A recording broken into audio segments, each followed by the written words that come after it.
Recording in progress.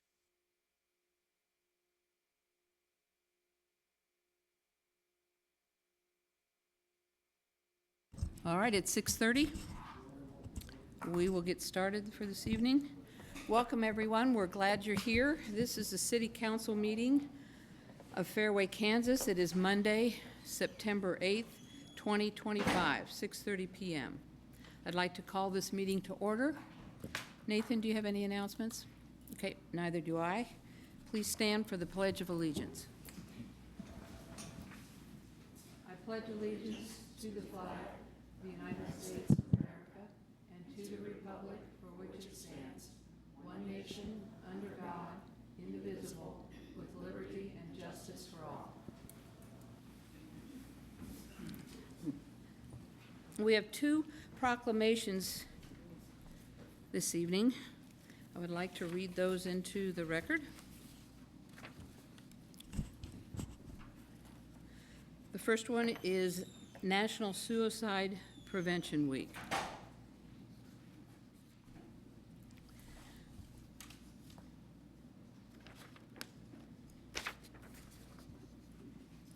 Whereas Johnson County, Kansas has continued to address the rising demand for mental health and substance use services, and whereas mental health and substance use challenges can lead to homelessness, incarceration, and emergency room visits, which are more intrusive and costly for communities than earlier interventions and connections to behavioral health services. And whereas Johnson County, Kansas has recognized the need for additional resources for individuals experiencing mental health crises and identified co-responders and mobile crisis teams as an emerging effective practice. And whereas Johnson County Mental Health Center's co-responder program was established in 2011 to embed mental health clinicians with law enforcement agencies to respond collaboratively to individuals in crisis, provide the right intervention at the right time to avoid arrests, emergency room visits, and repeat 911 calls by connecting to appropriate resources. And whereas Johnson County Mental Health Center's mobile crisis response team includes mental health clinicians and crisis case managers that provide screenings, assessments, and connections to appropriate resources like counseling, medication, housing, and other basic necessities, further reducing the need for unnecessary first responder interactions and hospitalizations. And whereas today the co-responder program has 21 co-responder positions and 15 partnerships with local law enforcement agencies. And the mobile crisis response team has 10 positions, including 3 new positions approved by the Board of County Commissioners last month. And now, therefore, in recognition of their service to our community, I, Melanie Hepperly, Mayor of the City of Fairway, do hereby proclaim the week of September 14th as National Co-Responder and Crisis Responder Week in the City of Fairway, Kansas, dated this 8th day of September 2025. Chief, do we have anyone here this evening? I don't see anyone there. Okay. They are appreciative. I did speak with them prior to this. Okay, thank you.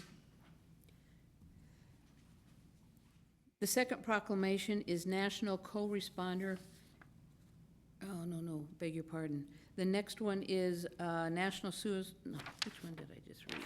Yeah, National Co-Responder and Crisis Responder Week. You need suicide awareness. Yeah, okay, sorry. Nathan, I guess next time I'll take the live copies. You want this one? No, I have it. Okay. Thank you, Kellyanne. Welcome. Okay, so I want Crisis Responder Week. Suicide Prevention Week. Okay.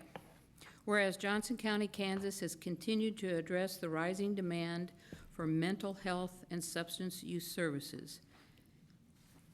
And whereas mental health and substance challenges could lead, mine are reading exactly the same.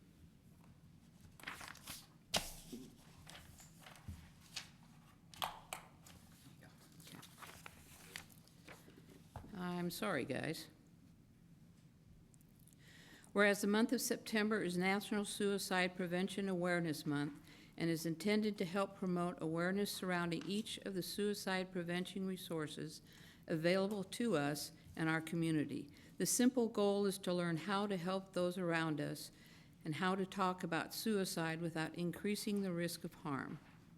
And whereas suicidal thoughts can affect anyone regardless of age, gender, race, orientation, income level, religion, or background. And whereas suicide is the 10th leading cause of death in the United States and the second leading cause of death among individuals between the ages of 10 to 34. And whereas Fairway, Kansas is no different than any other community in the country, but chooses to publicly state and place our full support behind local educators, mental health professionals, athletic coaches, PAC leaders, police officers, and parents, as partners in supporting our community in simply being available to one another. And whereas local organizations like the Johnson County Suicide Prevention Coalition and national organizations like the National Alliance on Mental Health are on the front lines of a battle that many still refuse to discuss in public, as suicide and mental illness remain too taboo to speak on, a topic to speak on. And whereas every member of our community should understand that throughout life's struggles, we all need the occasional reminder that we are all silently fighting our own battles. And whereas I encourage all residents to take the time to inquire as to the well-being of their family, friends, and neighbors over the next few days, and to genuinely convey their appreciation for their existence by any gesture they deem appropriate. A simple phone call, message, handshake, or a hug can go a long way towards helping someone realize that suicide is not the answer. Now therefore be it resolved that I, Melanie Hepperly, do hereby proclaim the month of September 2025 as National Suicide Prevention Awareness Month in the city of Fairway, dated this 8th day of September 2025.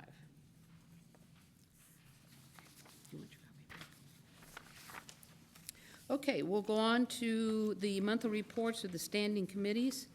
Consolidated Fire District Number 2 reports to us quarterly, and tonight is not a night when the chief joins us. So we will go on to Administration and Finance. Nathan? Thank you, Mayor. The administration report is included in the packet, and the committee for the administration side of the meeting discussed primarily three issues that are outlined in the committee or in the administration report. Two of those items are on the agenda for later this evening, and they include the proposed ordinances for e-bikes and scooters, as well as the changes to the dog ordinances, some of the dog ordinances. With that, I'm happy to answer any questions for the admin report. Any questions for Nathan on administration?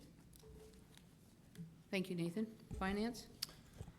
The finance report is included in the packet as well. It was a final review of the 2026 proposed budget, which we will go over here in a bit. Sales tax did come in above budget for August, which would have been collected in June. And we were about $23,000 over what was budgeted for sales tax revenues in June. With that, happy to answer any questions. Questions for Nathan on finance? Okay, thank you. Police, Chief? Thank you, Mayor. We're continuing to stay active. We're still averaging about 30 arrests a month. That's obviously one a day. Some of the overview of what we've been encountering is a number of warrants, drugs, cocaine, marijuana. We've assisted multiple outside agencies with calls for service, to include assisting in the apprehension of shoplifting suspects that stemmed out of Mission. That Sergeant Skimper was involved in that. He's in the room today. Also, individual passed some bad checks in Prairie Village, but we ended up stopping that vehicle, and he also was the suspect was in possession of methamphetamine and drug paraphernalia. We had a theft case involving a large balance transfer off of a scam. More to follow on that. Well, I'll be publishing something to the public in reference to things to watch out for. Sergeant Skimper is working that as well. We assisted Roland Park with an individual that pulled a gun in one of their businesses on another person. Our officers, Officer Miller and Kraus, Officer Kraus is in the room also, went and apprehended that individual in Kansas City, Kansas, right after that occurred, and hand-delivered them to Roland Park. Based off of our interaction with that suspect, we also recovered the handgun as well that was ditched, so nobody else was able to get that weapon. We had some stolen autos that we worked and charged on as well. Then there was a residential burglary in Mission. We located that individual on Shawnee Mission Parkway. A short pursuit occurred. We weren't able to continue with that, but Sergeant Skimper located and ID'd that party probably within 10 to 15 minutes for Mission PD. So I'm sure warrants are coming if he's not already in custody. That's an overview basically of our last month's activities. I'm happy to answer any questions. Questions for the chief this evening? Thank you. Public Works, is Bill online? He is not. His report will stand, and I'm happy to try to answer any questions. Anything for Public Works?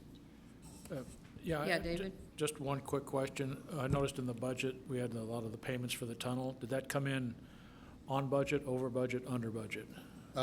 So it came in under what we budgeted for the project. Thank you. Thank you, Nathan. Parks and Rec, Bryce?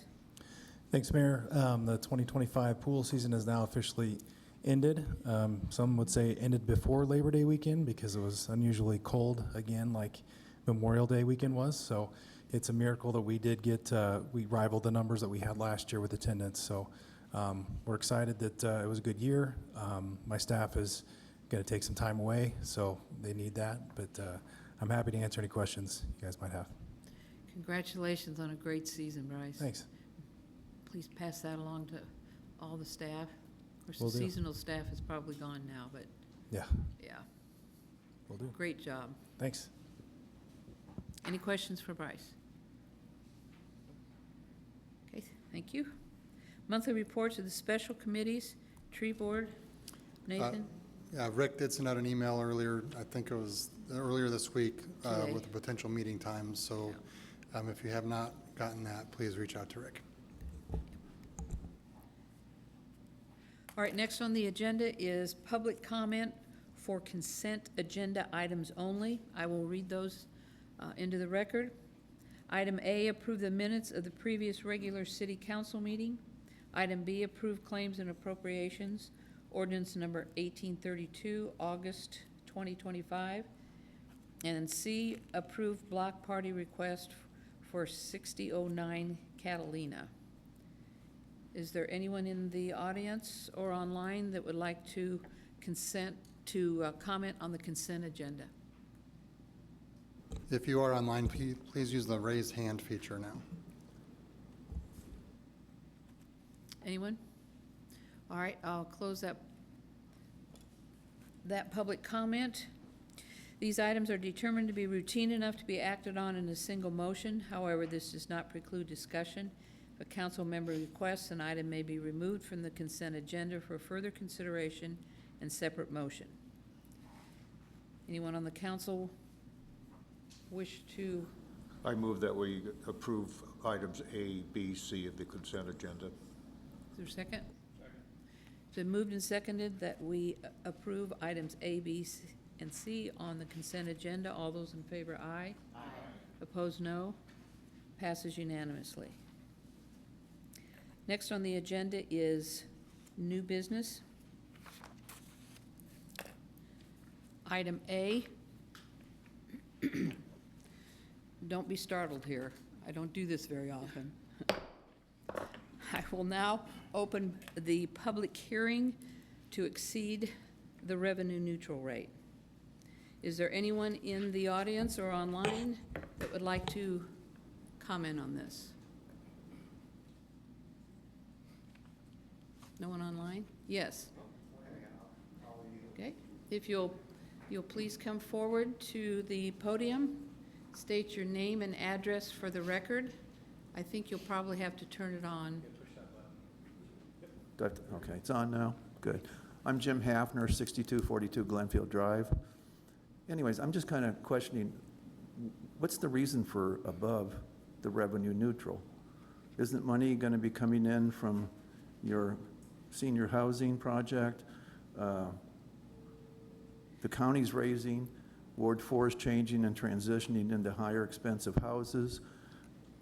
Can you all explain that to me? Well, yeah, Nathan, maybe if we provide you the definition of what that means, that'll answer that question. Nathan, would you do that for us, please? Sure. So several years ago, the state of Kansas did pass some new laws regarding municipal budgets, and one of the outcomes of those laws were that the cities had to identify if they were going to be exceeding the revenue neutral rate. The revenue neutral rate is defined as a dollar amount that is even 1 penny higher than the dollar amount collected the previous year. So when we look at the revenues the city received in property taxes, we're now looking at what the city received in 2024.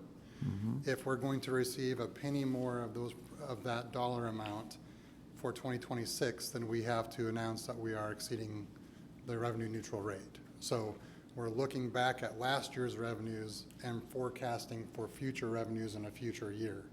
So with that, we do have increased expenses in terms of our mill and overlay and capital projects, as well as increases in general operating funds.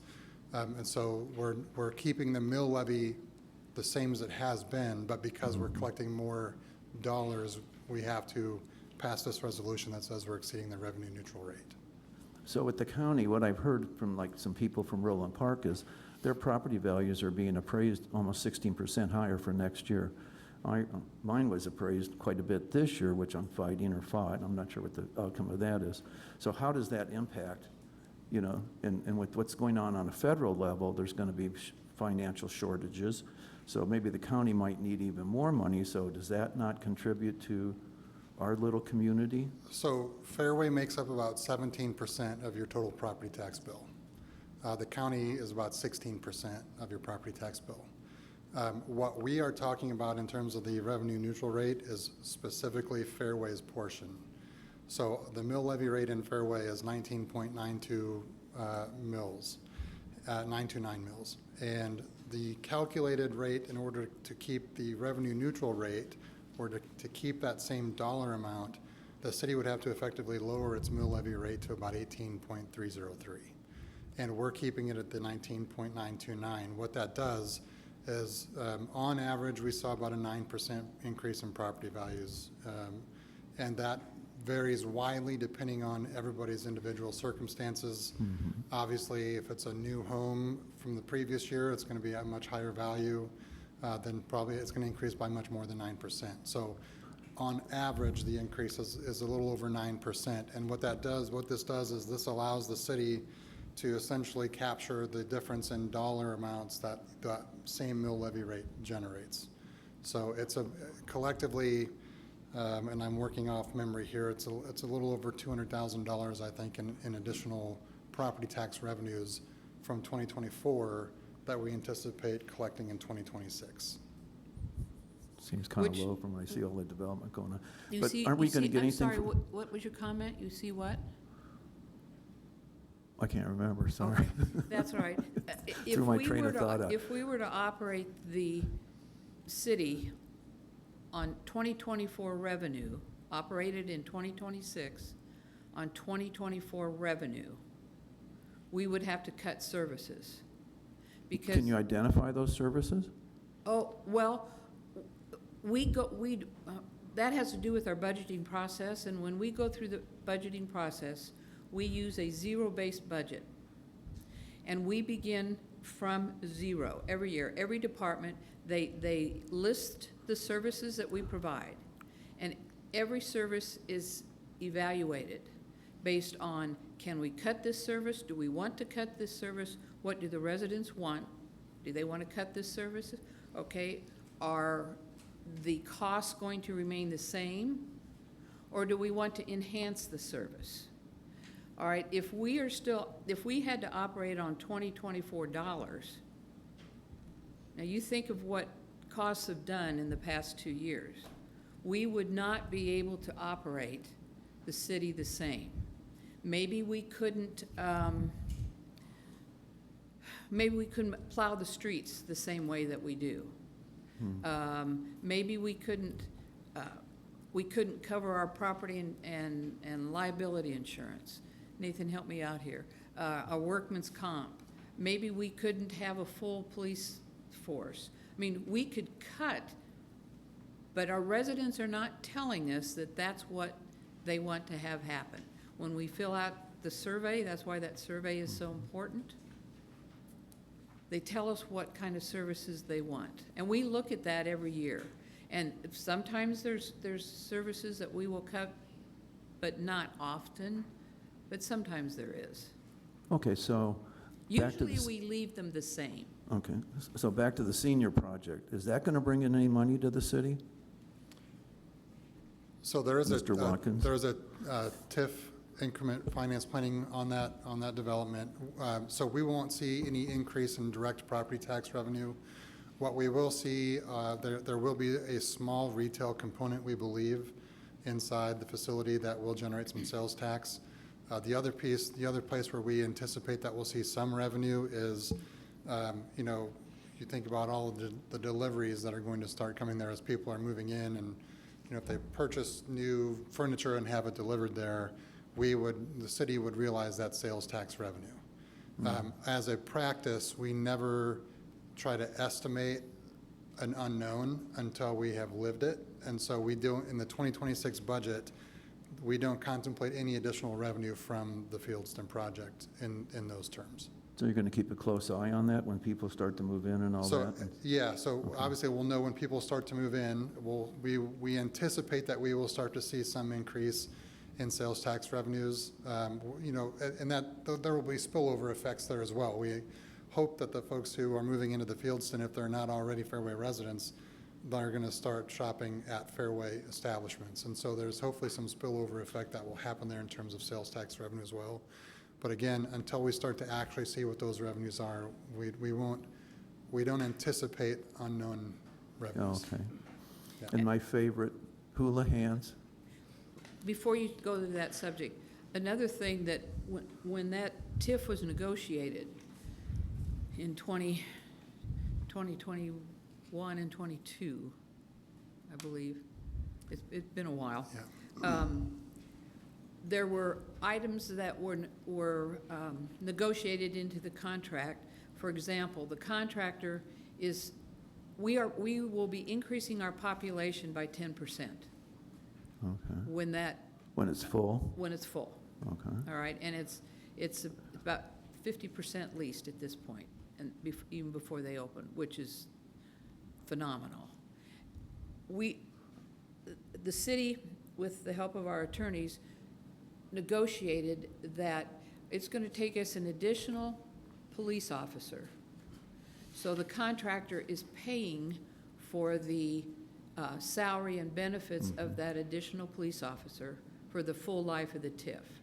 And is that because of an increase in population? Yes. Or you're expecting all these older people to be committing crimes, or I'm not sure what? No, the increase in population. Okay. And and the fire department, we made sure, thank you, David, that they were held whole. In other words, they're not, they're going to have to provide services to that facility. I mean, we hope not, but there could be services that they will provide, and they will be held whole too by the contractor. Am I explaining that right, Nathan? Yes, so Okay. in the process of establishing the TIF, there was a calculated base rate for property taxes, and there had been previously an appeal on the property taxes, and so the requirement was that in the interest of public safety, that the developer had to come back up to the pre-appeal level for the fire district. And so on top of that, there was also an escalation of 2% a year that they had to pay to the fire district on an annual basis. We also included contributions to the Shawnee Indian Mission Foundation. We required that they maintain a good standing with the Northeast Johnson County Chamber of Commerce. When all was said and done, just the revenue coming to the city in terms of public safety, it will equal more than what we would get in property tax revenue had there not been a TIF. So cash-wise, over the life of the TIF, the city of Fairway actually comes out ahead as a result of the public incentive than had there been no public incentive at all. And you guarantee that, right? It's in the contract. It's in the contract. It So will long as the happen. TIF is in place, those benefits are afforded to the city. Okay. Now, can I go back to Houlihan's? Houlihan's is a work in progress. Mayor, can I, on the revenue, Yes. can I just make one on the revenue neutral rate, Jim? How I get my arms around it real easily is an expense neutral rate. Our expenses go up every year, just like yours do, just like mine do, maintaining the exact same level of service. If we were to maintain a revenue neutral rate, as the mayor just said, somewhere we'd have to cut services. Where it would come first, in my opinion, is our capital improvements projects, because that's where we transfer our unspent revenue for our primary services to mill and overlay and do all the other projects that we need to do. Every few years, our police cars wear out. Every few years, our public works vehicles wear out. We have a lot of capital expense projects. If we were to keep our revenue neutral, our expenses would far exceed that in a couple of years. So to keep our rate neutral, we're able to match our increases as inflation naturally happens. Unfortunately, the legislature chose a rather artificial parameter, revenue neutral, that says if you bring in 1 penny more in revenue, you have to announce we're exceeding the revenue neutral rate. Oh, I see, okay. So I view it in terms of expenses. If we could, if anyone here or listening can figure out a way that we can keep our expenses from going up, we'll crown you king or queen of Fairway and the whole world. I just don't know how you can do it. So that's why we. And would that person get paid for that Yeah. also, or just the front? Yeah, unfortunately, every city has to exceed the revenue neutral okay. neutral rate unless they want to cut services. I guess what I don't get, though, is just all the change in the development, the structures of the properties is incredible. I mean, what used to be small little ranches are now huge multi-million-dollar houses and stuff. Ward 4 is transitioning tremendously also. And so it's like, okay, how does that balance out? But I'm not quite into all the details yet. But back to Houlihan's. Yes. Any good news? Progress is being made. That's what our executive session will be about tonight. I can't talk about things. I'm sorry. Oh, that's okay. So I saw something, though, I think it was on the county records, that property is like $44,000 in arrears on taxes? Well, Is that true? Yes, and we've been trying to collect that, and we made some progress on that today. Yeah. They paid half of it. Really? Yeah. See, they can't do any work on that. They can't pull a permit until their back taxes are paid. Okay. So somebody was knocking on their door to make sure that's done, right? Well, More than that. yeah, more than that. Okay, good. And that's just one issue. There have been many. Oh, about the property? Yes. Or about what's going to go in, or wants to go in? Mayor, if I may interrupt, we do need to stay on target for the. Yeah, we're staying on the revenue neutral rate right now. Okay, so You snuck one in on me, Jim. That's okay. I like to multitask a lot. Thank you, I appreciate it, okay. Okay, thank you, Jim. Is there anyone else for public comment on the revenue neutral rate?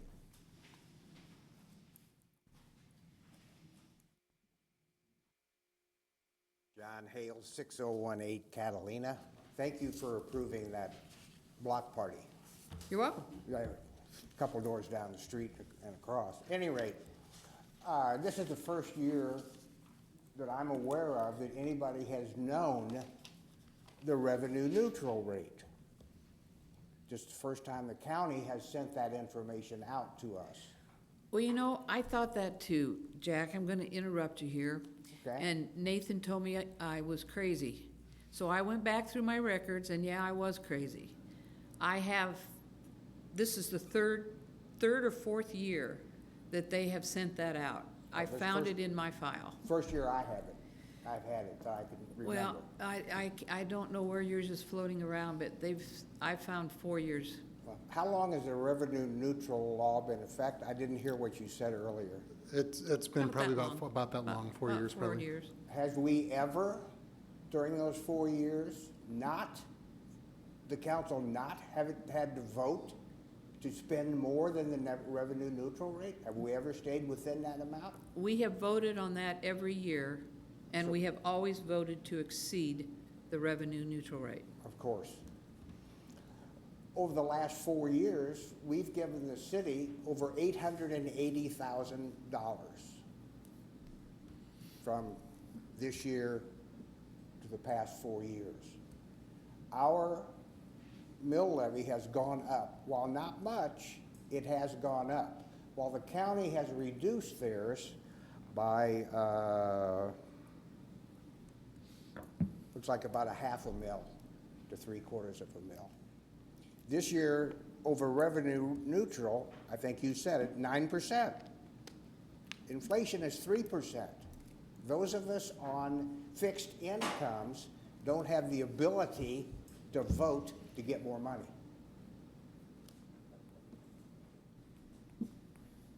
Not anything that anybody says here tonight is going to change anybody up there's vote. But it's just something to think about going in the future. If we always vote to go over revenue neutral, what incentive is there for the council members overseeing departments to keep the budget reasonable? There are wants and there are needs. Exactly. In other words, things that the people may want, or the council may want, but we don't need it. Name one. Well, one I can think of didn't cost much money, and you probably offset it with licensing fees for dogs, but putting in those places to where you get a doggy bag to pick up your dog's waste. Right, we increased the fee Right, I for the dog understand. license. It was offset. So but- it is cost neutral. Right, but that's a want, not a need. Exactly, and that's how we handled it. Well, I know, I'm just saying, for one thing, a maintenance truck every day goes on every street in Mission Highlands. Why? I wish Bill was here, but I've asked him, no, I haven't asked him that question, but I tell him I get that question a lot. When they are driving the streets, Yes. they are, depending on who the individual is, they may be looking for hangers from the trees, from the right-of-way trees. What do They're you mean, look- hangers? Limbs that have broken, that are clear up in the trees, that public safety issues. Is that gonna change that much from Monday to the following Monday? Oh, it could. It happened. could, but we don't have that much wind, and when we do Oh, my. have the people pick up limbs, Well, it has to be an issue. I don't know whether Nathan does it or somebody within the city has to declare. That's me. You're talking to her. Oh, okay, well, somebody has to declare a storm thing, Right. and that's when they pick it up. Otherwise, they don't pick it up. That's right, if it's not extensive enough. I'm not saying it is. All I'm saying is that that's not a reason for them going up and down the street every day, Well, every week. We don't have. Okay, that was I can just one understand example. If we have a high wind on day-to-day, but we don't have that much wind. It can happen with diseased trees. It doesn't have to necessarily be a high wind. That's just one example. I Okay, understand. we have, But that's also, you're talking about replacing trucks, maintenance trucks, they wear out. If you cut down them driving that much, don't have to replace them as much. In addition to the amount of money you're spending on the person driving the truck on their hourly rate. That person could be doing could be driving the street cleaner. He could be doing something else other than that. Go ahead. Sorry to interrupt. Yes, ma'am. I just want, I'm sorry. That's Kelly okay. Busick, Warren 1. Just- Kelly, hang on just a second. Okay. We need to stay on the revenue neutral rate issue. That is. Okay, that- you what were I'm- asking budget questions. Well, isn't that part of, isn't that how you get to that's revenue item- neutral by your budget going That's over the item- revenue neutral? That's item B on the agenda, sir. Jack, go ahead, Kellyanne. I want to go back to what you said about voting yes for the revenue neutral rate increase. I have not voted yes. No, I'm not saying that. No, excuse me. I know, I'm you just- voted no last time. and I will Lisa. vote no remember that. today. Now, all I was saying is there is nothing that's going to be said by me or anybody else who's going to change a vote up there one way or the other. That's all I'm saying. Okay. Okay? Thank you. I'm not, if you're going to vote yes, nothing that's said here tonight is going to change your vote. Go ahead. I don't think that's true. I listen to everything that is said to me, email, text, phone, in person, and I'm listening to you tonight. But you're not And- voting. and- Huh? You're not voting, and that was I might. my comment was not directed at you, it was directed at the council people who do vote. I understand fixed income. Hmm? I understand fixed income. We don't have a choice. No, we don't. We get stuck. I mean, this year is 9% over revenue neutral. That's 3 times the rate of inflation. I'm done, Thank you for your comments. unless anybody out there has a question or comment. I'll just make Well- one quick comment. Sure. Jack, first of all, thank you. I think these are things that need to be said. It may be true that you're not going to change a vote tonight. That doesn't mean that our ears aren't open and we're not open to changing a vote. And I will say that this is my second year going through this process, and it is almost ad nauseum, the degree of detail that we go into on every dollar spent, looking backwards, looking forwards, questioning each of the department heads and our staff. It is a very rigorous process, and we really do, at least my opinion and my experience is that we really do try to find ways to cut and save money. I know it may not look like that because, yes, things go up year to year to year, but to Nathan's point, it's hard for us to be able to afford to provide the services that is loud and clear that folks tell us that they want without finding a way to pay for them. And so while I always want to be open to an idea like driving around less, great idea, I also want to keep my ears open to, but I also want my trash picked up. And I also want to have a quality police Right, well, force. the trash is a different line item on. I'm just saying, I know, the but I mean, services you that the, you made the comment just now, what you said was important. Want as opposed to need. well, People and- may, people may want a lot of things. I'd like a new car every year, but I don't need a new car every year. Anybody else? I'll be happy to. I'm in your camp with new cars. I have a 2003, so I don't need a new car either. So I've Well, been driving I an old know car that. for a long time. I had a 2001 for 225,000 So- years and 19, for 225,000 And- miles and 19 years, so I know. And I also appreciate your comments, as I do everyone's. The one response I have, tonight's the end of the budget process. Understood. Our budget calendar is published, it started in April. The time for the council to hear about resident input, about this service is too much, this service could be reduced, this service could be eliminated, began in April. That's when we need to hear from all of you. If you feel there's a service that should be reduced or eliminated that will allow us to either cut our mill levy or by any amount, that's when we need to hear about it. I But we appreciate don't your being here necessarily tonight, know but every line item that the departments you oversee are talking about. We don't get all that information. But It's available to you. I have attended a couple of the meetings. But it is, it's available, so you can get it if you want. And we would, and Mayor, you always, every year, you encourage participation in the budget process. It's great that everyone's here tonight, probably not all for the budget. I but went we to a wish we would couple have- meetings We wish and we'd have better participation earlier. I went to a couple meetings and told I couldn't speak at the meeting. Well, now, was that a committee meeting?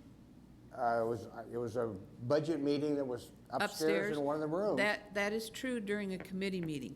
But in that committee meeting, you would see how we dissect the budgets and what we talk about. I did, and that's why that's why I'm here tonight, and that's why I said what Well, I said. Well, I wish, there are opportunities every council meeting for you to come and speak about the budget beginning in April.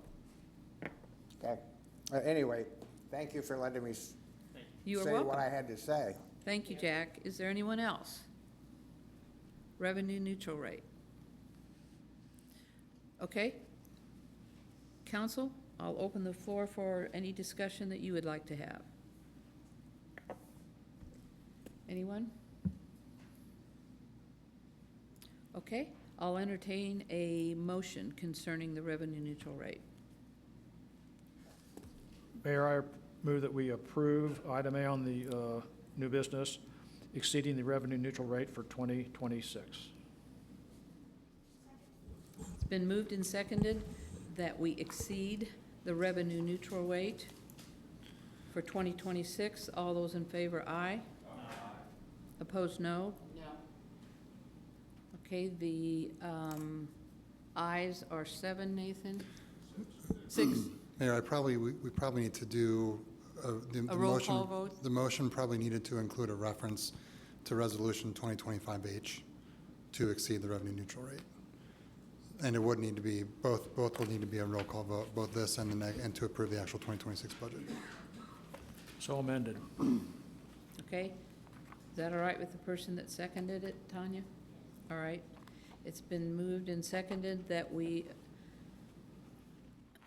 pass the resolution to exceed the revenue neutral rate for 2026. 6 aye, 1 no. Okay.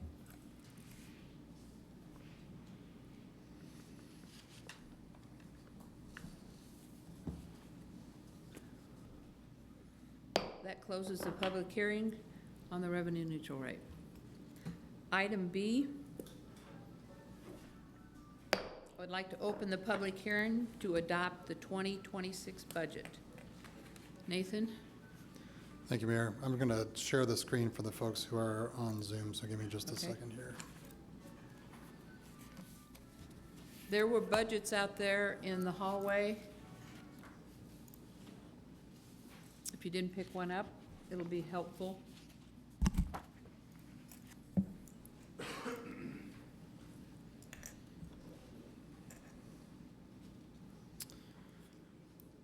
All right, so as been mentioned, the budget process for the following year usually starts in the March to April timeframe. There are committee meetings held for every department, at least one committee meeting held, typically in May. And then the full Administration and Finance Committee, which is a committee of the whole, reviews the first draft of the budget, generally either in end of May or end of June. This year it was the end of June. Just a couple of highlights for the 2026 draft budget. As mentioned previously, the mill levy rate will stay the same for 2026 as it has for the last 10 years. The general fund budget, excluding revenues, is increasing by 0.09% overall. Now, there are fluctuations in individual revenue line items as well as expense items that are going to exceed that, obviously, but overall, the general fund budget is increasing by 0.09% to just over $7 million. The total unrestricted reserves will be just over 1.5 million, and those are split between the general fund reserve as well as the equipment fund reserve. And of course, those are reserves. The intent of those reserves is to be used in a true emergency sense. The other piece to that is that the general fund reserves are critical in the city being able to maintain a AA bond rating. for any future bond issuances that the city would issue. Health insurance runs July through June, and for the first time in 3 years, for the last 2 years, I'll say, we've had a zero increase in health insurance premiums for employees. This year, we did experience a 3% increase, and we always anticipate up to a 6% increase the following year, mid-year. So that is included in the 2026 draft budget. Budgeted transfers from the general fund out to other funds. We do routinely budget numerous transfer of funds from the general fund to other funds. We have a $10,000 transfer to the equipment reserve fund to help cover the cost of future equipment needs. We have about $430,000 that we will be transferring to the capital improvement program fund. That again pays for our large projects and equipment, mill and overlay, vehicle replacement, and the like. We have about $140,000 budgeted transfer for a future police facility fund. That $140,000 is equivalent roughly to the revenue we receive from the public safety sales tax. We have been slowly weaning ourselves from the general fund of that revenue because that tax is set to expire in 2027, and its renewal at this point is unknown. For the individual departments, the police department budget includes funding for new tasers, along with the third of 3 annual payments for new body cam and in-car videos, in-car cameras. So we purchased those on a lease purchase 3 years ago. This will be the final payment for those. And they have, Chief, remind me, they are serviced through when? Is it 5 years, 7 years? 5 years. 5 years, okay. For the Public Works Department, the reflectivity of our street signs declines over time, and so we have reached the point where the majority of our signs, in order to be compliant with the MUTCD, which is the national regulations that regulate traffic, it's a manual uniform traffic control devices manual, and so we have to update our street signs to make sure they have the appropriate reflectivity for night traffic. So that is also included in the 2026 budget. The Parks and Recreation Department budget includes funds for a new AED for the pool. The old one is beyond its useful life. In addition to that, we're improving some access control to the pool house, as well as painting the pool, which is on a 5-year cycle? 3 to 4 year cycle. In the administration department, we are including funds for new office chairs for both the council chamber as well as for the staff who've not had to replace them. Just as a point of reference, these chairs were purchased when we moved into the tenant improvement space at the old City Hall in 2008.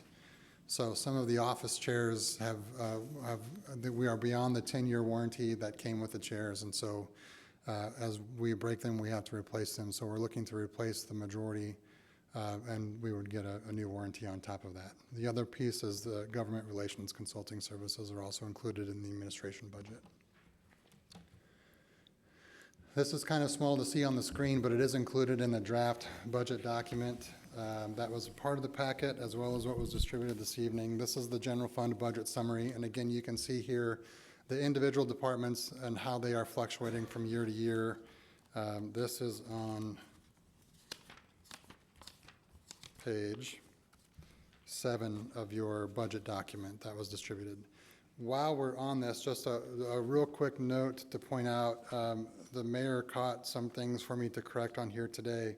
There was nothing substantive to be changed, just some typos. The one thing I will point out is on page 15, there was some corrections that were made. I did not update the information for the current year, so that has been updated in the budget document on page 15. In 2026, the city will pay almost $850,000 in debt service payments. This is largely for the 2016A refinancing, which included a number of stormwater projects. The City Hall bond payment will come out of here for the purchase and renovation of this space, along with debt service for the swimming pool renovations in 2015. Those are the primary debt obligations that we will be funding in 2026. All other funds are balanced, and we'll just run through them real quickly. The Stormwater Utility Fund, continues to pay for bond payments for previous stormwater work. In addition to that, we are using cash in that fund on a pay-go basis to begin replacing much of the aging infrastructure for stormwater throughout the city. Most of the stormwater infrastructure we have in Fairway is original to the 1940s and 50s.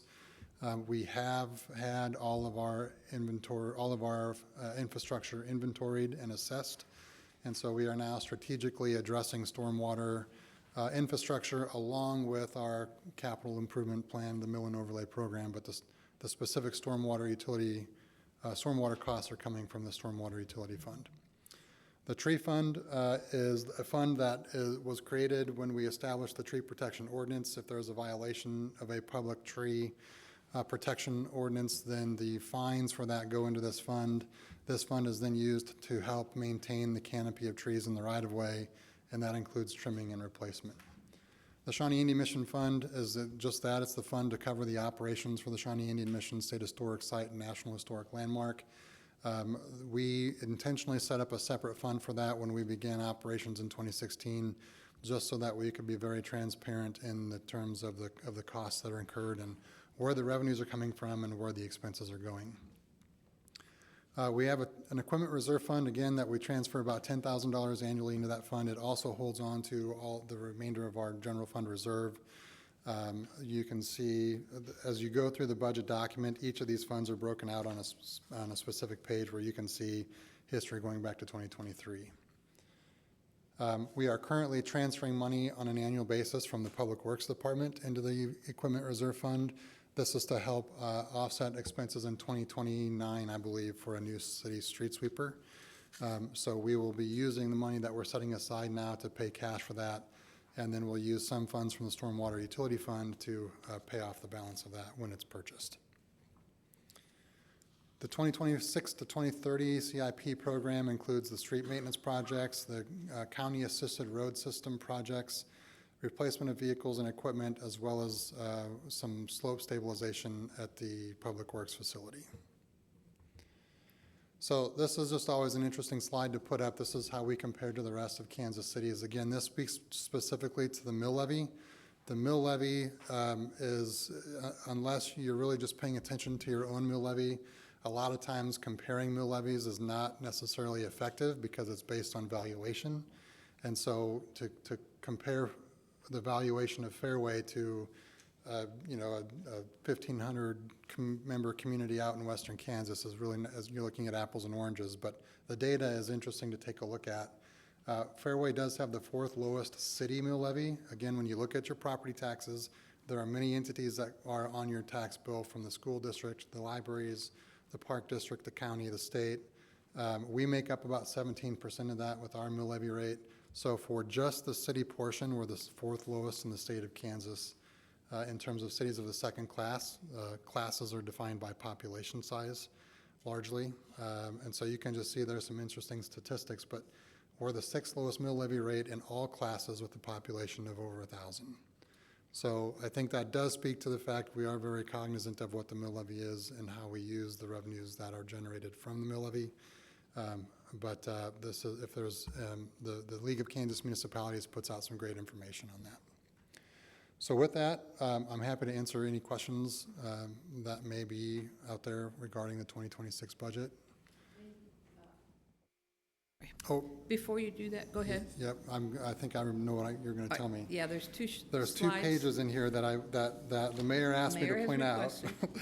And the first one is page 16 on here, and it's where do your property taxes go?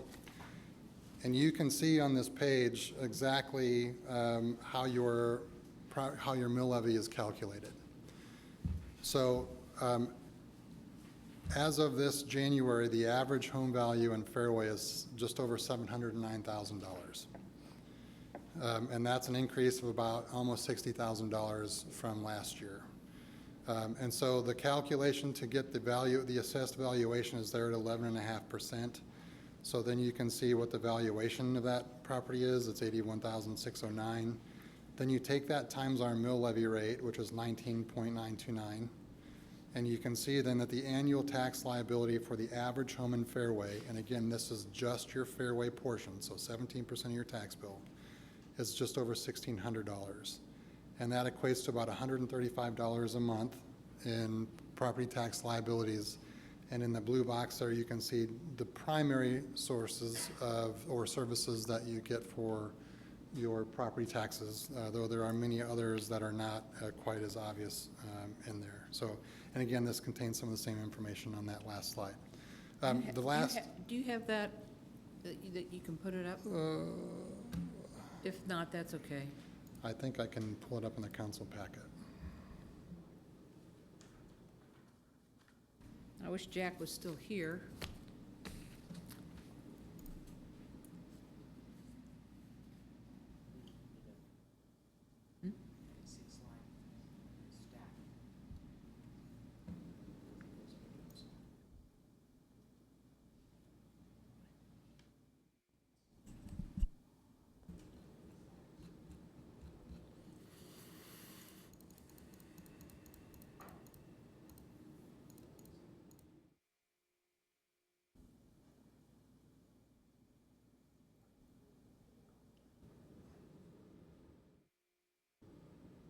So for the average home in Fairway, for $135 a month, these are the services that we provide our residents.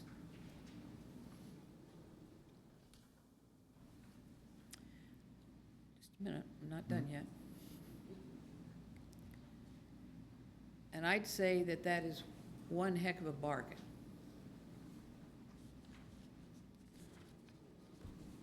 That's all tied to that revenue neutral rate. Jack, you're just in time. $135 a month provides you with this. It's a great place to live. We're talking about what's on the screen. The average home in Fairway pays the city tax of $135.54 a month to provide all those services, those 10 services that are listed there. And there's a lot of things, subsets under all of those that to go into those. I find this to be a very, very important page 16 in your packet. All right, the next item that I asked Nathan to present, if you can, yeah. This is the last page of your packet. Nathan, go ahead. Wow. This is just a breakdown again of how your property taxes bill gets split. Oh, my computer is going to be difficult again. Sorry. It was there. There it is. No, that's not it.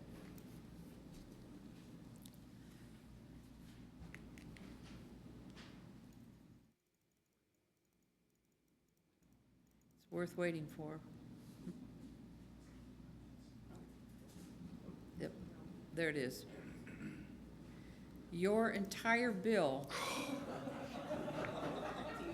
Okay, your entire tax bill, 17% of it comes to Fairway. There, don't move. Don't move. 15% of it is Johnson County.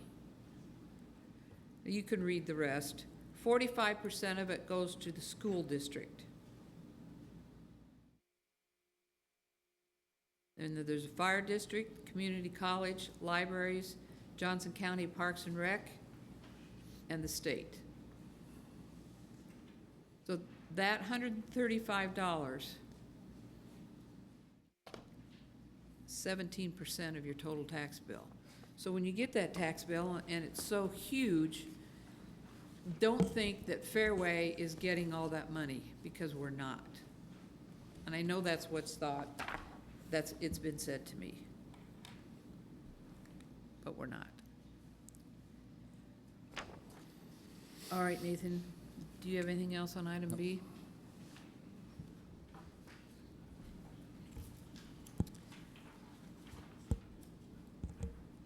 Now we'll open it to public comment. Please come forward, state your name and address for the record. I'm not sure if the mic is still on or not. Nancy? Hi, Nancy Henry, 6200 Mission Road, and this is a question, not a complaint. Okay. I noticed that on our tree board, that's the biggest increase, a 2,000% increase. I just wondered why.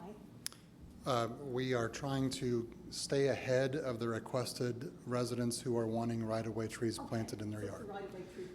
This is, the increase is 100% attributed to an increase in anticipated right-of-way tree plantings. Fair enough, good answer. Driving a 1996 car, congratulations on the city getting the Fieldstone done before the 20 years that we're still waiting for the Gateway project in Mission. So you all have done a Thank very you, good Nancy. job. Well, it's true, you've done a very good job on that, so Thank you. yay. Thank you. Appreciate the positive comments. Emily Snyder, 5850 Fontana Drive. I'm sorry, your name again? Emily Snyder. Emily, okay. I just wanted to point out a typo. If you go to page 22, under concerts and programming, that expenditure is $29,000, but it shows that that is 9.67% of the budget, when in actuality it's 0.41% of the budget. Did you find it? Thank You're you. welcome. Yep. Yep. Okay. Eagle eye, thank you. Are you a numbers person? Yeah. Yeah. Anyone else? All right. Council, any discussion on the budget? I know we've been talking about it since April, but any other comments you'd like to make? All right, is there a motion? Mayor, I make a motion that we approve the 2026 budget as presented. Second. Been moved and seconded that we adopt the 2026 budget. All those in favor, aye. Mayor, we need to do a roll call vote on Okay, this. on this one too? We're going to go back and do a roll call vote on the revenue neutral rate. Jim Yep. just told me that we need Yep. to. Do we do On it on the both. budget too? On both. Okay, Yep. we'll do a roll call vote then. Nathan, if you'll call the roll. Keys? Yes. Levin? Yes. Bailey? Yes. Story? Yes. Busick? No. Watkins? Yes. Henley? Six, yes. 6 and 1. One, no. Yep. All right, We'll have to redo the revenue neutral rate. yeah, we'll Yep. redo it. That closes the public hearing on the 2026 budget. I will reopen the hearing to call a roll call vote. You want me to do it again? How's that, Whitney? If you'll roll call the vote for the revenue neutral rate? Keys? Yes. Levin? Yes. Bailey? Yes. Story? Yes. Busick? Watkins? Yes. Henley? Six 6-1. yes, one no. Thank you. Thank you, Jim, for calling that to my attention. All right, item C, consider the 5-year capital improvement plan budget. Thank you, Mayor. This is not required by statute. However, we have historically broken this budget out. When we look at our capital improvement program for the state, or for our budget purposes, when we report it to the state, we're actually reporting after the fact. So we report to the state what we spent the previous year. If you look on the last couple pages, it'd be 39 and 40 on the budget document. You can see a breakdown of our anticipated expenditures for the next 5 years on the capital improvement fund, both in terms of dollars spent, and then you can see the numbers aren't going to match, because the numbers on the actual spreadsheet, those are gross dollars. So that's what we're going to be putting out and spending. You can also see that there are anticipated revenues that are coming in from the county or other sources to help offset these costs. If you flip over to the next page, those numbers are net. So that is just actual, at the end of the day, we anticipate that's what we will spend overall, less the revenues or the cost sharings that we get back from the various sources. So I think what is very important to point out as we look at the next several years, in fact, if you look at the next 5 years of the capital improvement program, every year is over $1 million in expense. And every year you can see exactly what is being done down to the specific streets that are being targeted for mill and overlay. Now, what also happens as we put this list out to the utilities, it may be very likely that Water One or Kansas Gas are going to see this list and they're going to say, well, whoa, if they're going to mill and overlay the street, we want to get in there and do our work first. And we unfortunately have had situations where they've come in after the fact and said, hey, we're going to come in and replace a line on your street, and we just milled and overlaid it. There are some times we've worked with them to delay that a few years. There are other times where we could not. So our Public Works Department does a good job of being proactive and putting the utilities on notice. What they do with that information is up to them. So, Can you put that page up? Do I have to zoom in?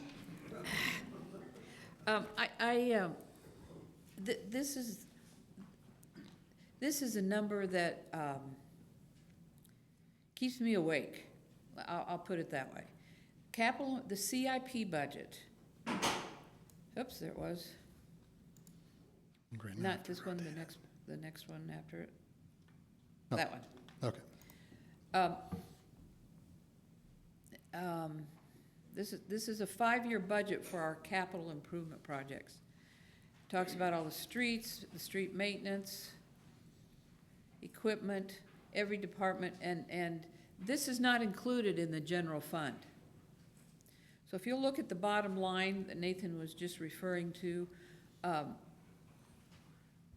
million, $2 million, $1 million, $2 million, $5 million, $3 million, $2, total of $8,339,000 over the next 5 years, 6 years, for capital improvements. Not part of the general fund, not part of that $7 million budget.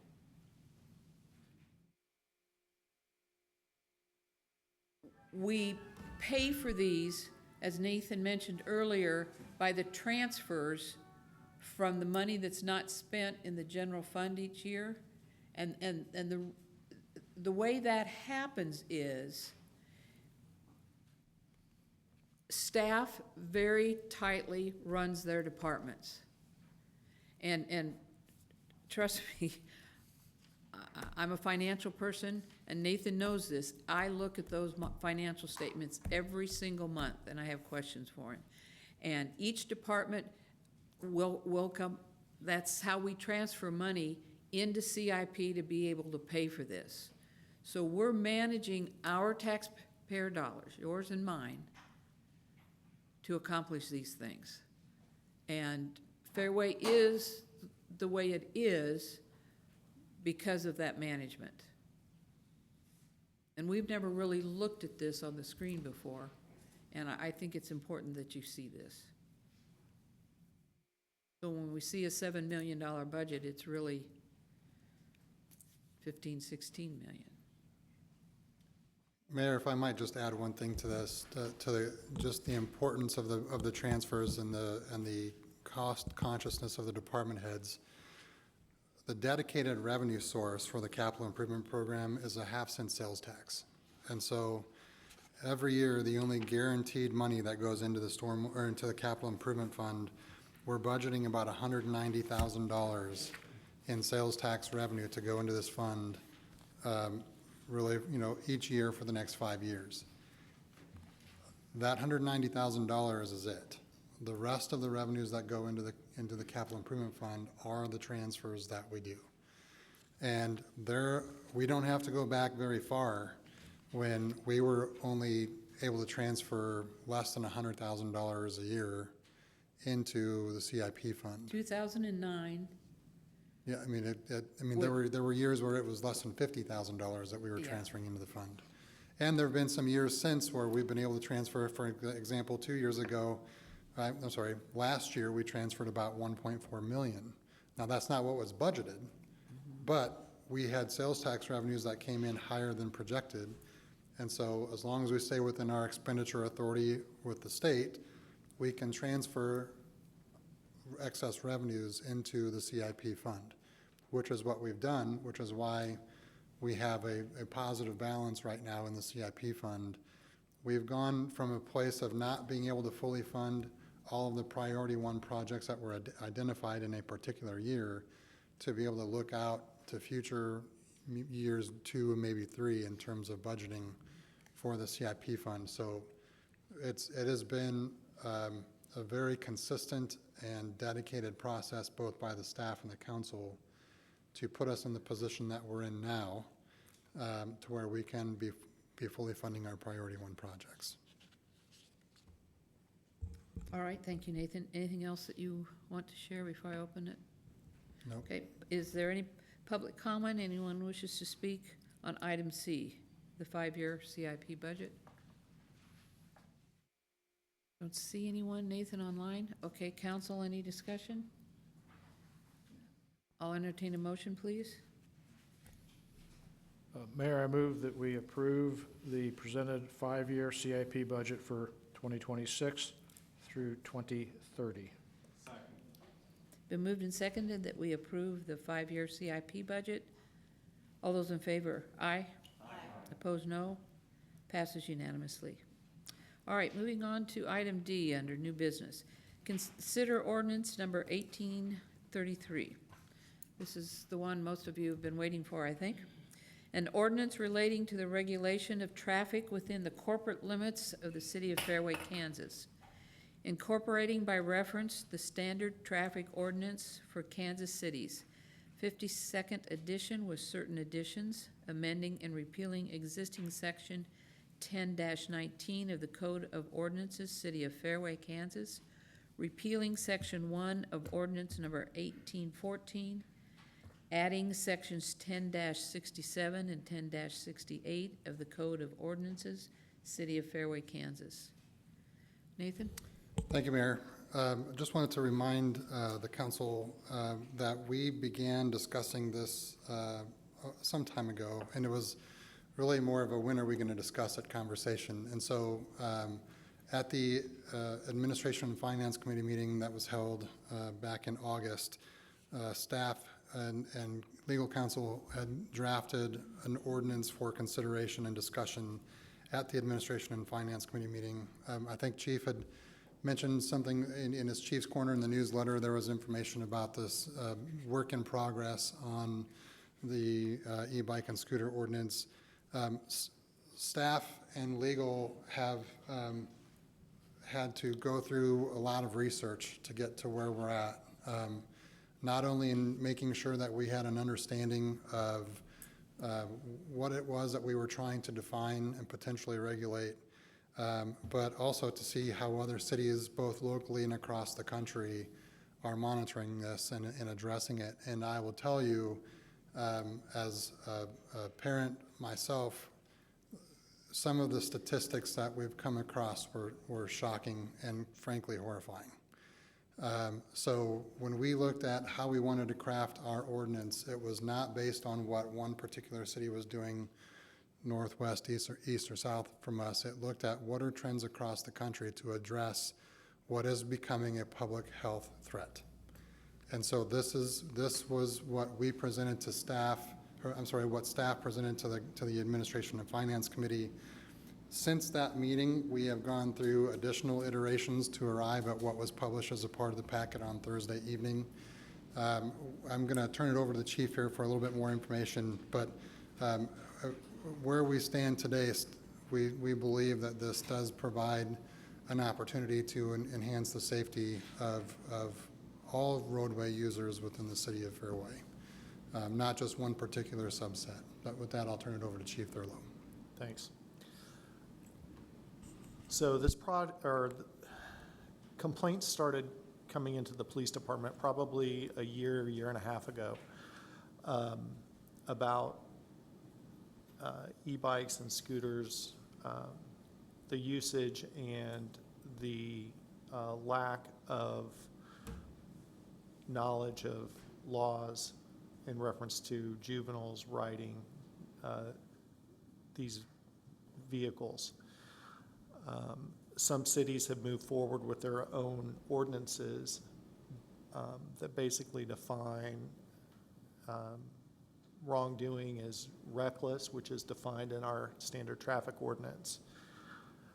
One of the concerns that I have, and I think staff, including officers and a lot of the residents and citizens that have called in these complaints, would be that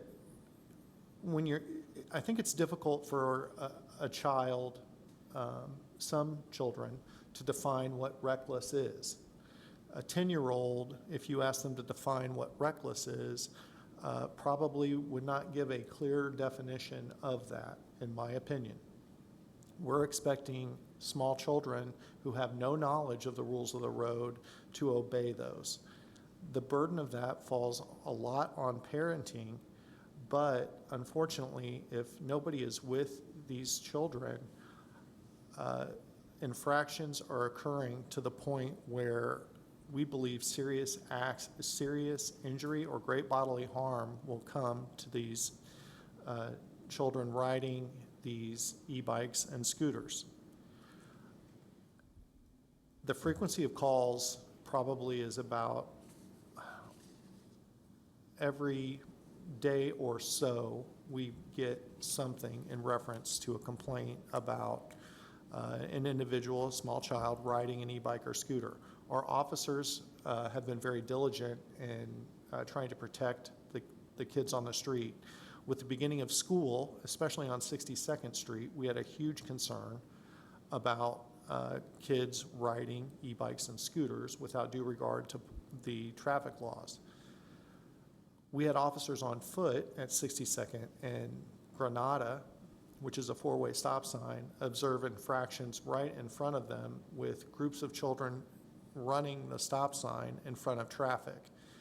Officers, this is just an example, officers try to speak to the kids and they didn't even know how to react to the officer.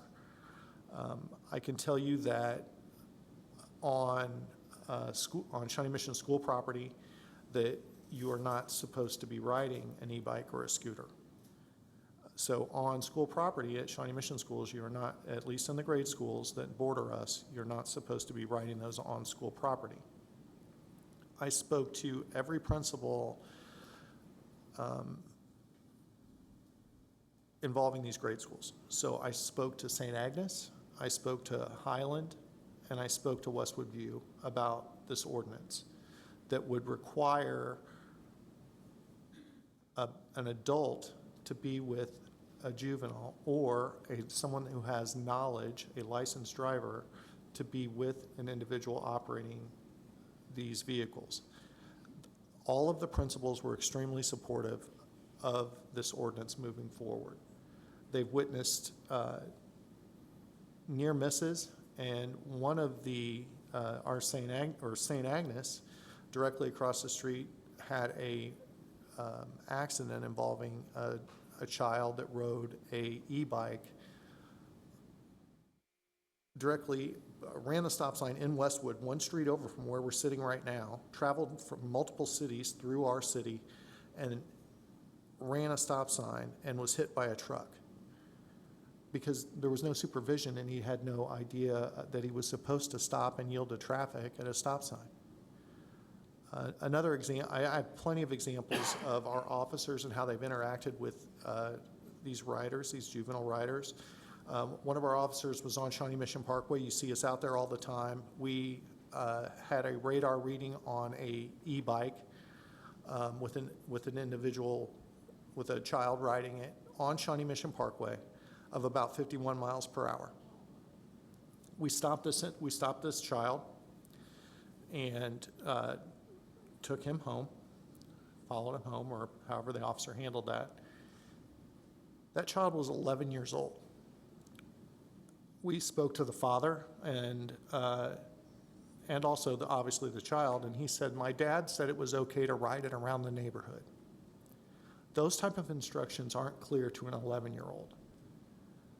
I am deeply concerned that without supervision and proper instruction, something tragic is going to happen. The other thing I want to mention to the council and to the public that's here is I just received another complaint today. This is from a resident that lives in Reinhardt, and he was at the intersection of Reinhardt and Howe. That intersection should be very familiar to the council and the city. A juvenile on a bicycle was struck by a car there and sustained a horrible head injury. Our resident saw two small children riding scooters, racing them down the street, running the stop signs without paying any due regard to any of the vehicles around them. In fact, one of the kids wasn't even paying attention as he entered the intersection, and we know that that intersection is somewhat challenging, was looking back at his friend just to see how far ahead he was. Now, I think that with adult supervision, a lot of these things wouldn't be happening, and I can't guarantee that a child won't get hit. But I think with adult supervision on a motorized vehicle, I think we'll reduce that dramatically, and I think that's important to consider when we're considering this ordinance. I'm happy to answer any questions.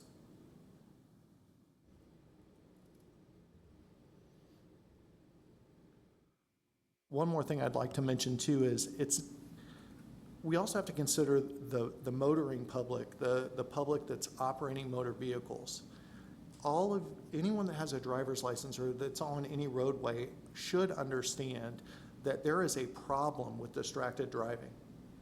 I think that we experience that nearly every single time we get in a vehicle. And you're asking an 11-year-old or a 12-year-old or a 13-year-old to watch out for someone texting. I can't process that. I feel like an adult needs to be around to make sure that nothing bad happens to their child. I want to be there. I want the police to protect them, but we can't be there for everyone, and I think this ordinance will help ensure the safety of those kids. Okay, Chief? Is that it That's it. for right now? All right, the way we're going to handle this issue tonight is we'll open it for public comment next. If you'll come forward and one at a time and state your name and address. We will not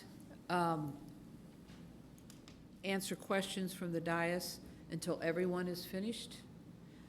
So if you have a question for a resident or a comment that you want to make, please make notes. I'm asking the same thing of Nathan and the chief. If there's a question that comes from a resident or a comment that you want to make concerning their comments, we'll do so when everyone is finished. It's me again. And that, please Jim say- Hafner. Thank you. 6242 Glenfield Drive. I do appreciate, I didn't realize that happened so close to my residence, the one hit. But anyways, this has been a complaint of mine from about a year and a half, 2 years ago, when they were still peddling bikes. Now it's the electric stuff. I would think also to include in this would be maybe some sort of training or licensing of the bike or scooter. I mean, I saw two little 5-year-old girls on electric scooters weaving up and down, what is it, Windsor, I think, Street, without any regard for the cars or anything like that, going into driveways and coming out. And unfortunately, I did yell at both of them to get off the street. But anyways, I just don't want to see any kids get hurt. And when we moved here 29 years ago, young girl crossing 63rd Street because she was staying with a friend and the mother didn't know where she was, told her to come home, was disregarding it. The traffic, was on a bike and got hit by a truck and died at Children's Mercy. So my concern is safety more than anything, even though sometimes it comes out another way. But anyways, so maybe some training so they can teach these kids that this is a stop sign. You stop and you look and you see if there's cars or other things. You're not the only ones on the road. The cars are on the road. So my concern is that we do something to help educate and train and maybe license the vehicle. So if some kid gets hit and you don't know who it is, you have no idea where they live, you know, and they can't speak or something like that, then how do you know where to go? How do you know where the parents are? And I did have a talk with the parents once, about a year ago. And while I was talking to the parent about this, because he had a little mini go-kart, and I was gonna turn, I couldn't see him, but I stopped. But anyways, long story short, the father didn't seem to care that much. While I was talking to him, the kid was trying to run over my foot with the bike. So anyways, and they went to St. Anne's, by the way. Let's include that parish also. But anyway, so my concern is maybe training and educating a little bit so that the kids know, when you say, be careful, stay on the side of the street. Look for cars. Know what a car is. Don't get in its way. That's all I want to say. Thank you, Jim. But thank you for addressing this. Next.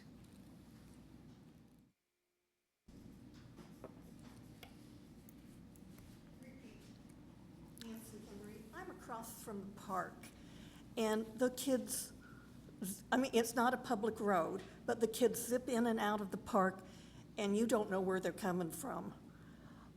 As I was telling the chief, if they had a bell or something, there are some dead corners, and I'm walking the dogs, and we've been nearly hit a couple of times. And I've talked to one of the young ladies and said, could you at least yell behind when you're coming up behind us? So if something could be done to train them to do that. I mean, because it's not a street, so they don't have to base stop signs. So I don't know the answer on that one. But could we toss that in somehow in their training? Thanks. Thank you, Nancy. Next. Hi, Leanne Brown, 4311 Brookridge Drive. Gosh, I have so many thoughts. First, I don't think it's fair to lump the e-scooters in with those e-bikes. Those e-bikes can go 50+ miles an hour, whereas e-scooters, the ones that we bought from Costco go 15 miles an hour. And believe me, I've ridden on them with my kids multiple times. So 15 miles an hour, I thought, my gosh, that's really fast. But when you're on it, it's actually not as fast as you would think it is. It has been such a game changer for us to have the scooters for my kids to get to and from school. It frees up my time from having to take them to school. They did ride their bikes to school. We live at the bottom of this huge hill, and it was hard to get the kids to ride their bikes up the hill to go to school, and then it's a steady incline to school, and then up another huge hill. So they're happy, they want to go to school, they want to learn. It feels like a win to have these e-scooters for the kids. I am concerned about safety too, but we have rules around, where my kids can ride their scooters. They have to have their helmet, they have to have their watch. There's just certain places that they can go. So I feel like it's definitely something that the parents need to talk to the kids about. But I don't think that a couple of wild kids should ruin it for the rest of us who are trying to do the right things and set rules and do something positive for our kids. So I agree with everybody else that maybe there's some training that we can have from the police department that the kids can all go through. I don't know why the parents haven't had the conversations with their kids. That's unbelievable to me. But I don't feel like kids not being able to ride until they're 15 years old on a scooter is the right decision either. There's got to be some kind of, middle ground. Thank you. Thank you, Leanne. Anyone else? Hi, Jeremy Weiss. I live at 6224 Howe Drive. Our family moved here a couple of years ago after we built a house. I have a 14-year-old and an 11-year-old. 14-year-old is a freshman in high school, and my 11-year-old is a sixth grader, along with Leanne's kids at Highlands. We obviously care about safety. I stand opposed to the resolution or the ordinances as it's written. I think it makes Fairway an outlier. It certainly is as compared to the other communities. I think that we're conflating e-bikes and e-scooters, which are separate and different. And I certainly respect the idea that we want to keep people safe. I don't want my kids hurt. I get scared every time they go out and do anything. I'm just that kind of parent. But I think that, we're effectively banning e-scooters in this city if we say that only 15-year-olds and above can do it. My 14-year-old can drive with my assistance, my wife's assistance, but he wouldn't be able to operate a scooter, even one that goes 15 miles an hour in the city. Although he could go across the street over to Mission Hills and do it, he could do it over in Prairie Village, but as soon as he crosses back into our street, he wouldn't be able to do that, and it'd be illegal. I think that's crazy. Once he's 15, he's going to want to drive. He doesn't want to use a scooter. So I think we're in essence saying to the community that we're going to ban these for kids, and I think there has to be a middle ground. I'm concerned that we're doing, a lot of our concerns about the safety of kids. I don't know why they don't apply to regular bicycles. We talk about, I knew that the child and the two kids were involved in the accident at the end of our street. They were on bicycles. They weren't on e-scooters. That's just a dangerous intersection. It's a terrible intersection. I feel uncomfortable every time I go through it, and I'm looking for cars coming down and not paying attention. I also get concerned every time I come out and pick, when I used to pick my daughter up, my kids up at Highlands, you come down 62nd Street, it's crazy. Whether they're on a bicycle, on their feet, or on a scooter, it doesn't matter. The kids aren't paying attention. It is a general problem. So I'm not sure that treating scooters differently than bicycles, without saying, okay, we need proper training, we need helmets, we need different things. I think for kids at that age, we could implement different things. There could be safety programs, licensing with a nominal fee. I certainly wouldn't want anything expensive because it would price people out of it. Or do a staggered implementation. I think we've taken the position, or this ordinance takes a position that we're just going to ban them, whereas all the communities around us have either done nothing or have done something as an interim measure. If that proves not to be effective, then consider something more, onerous. Consider this. But I think we're making it a pretty unfriendly community to kids, and there are certainly a lot of kids living in the neighborhoods as it relates to e-scooters. I'm not trying to defend the e-bikes. I think they're different. They certainly go much faster. They're certainly much more dangerous. We see them up and down our streets going wildly faster than any kid that goes on an e-scooter. So I'm not trying to defend that, but I think lumping those two together and requiring the same age limitations is just not the right approach. So thank you. Thank you, Jeremy. Anyone else?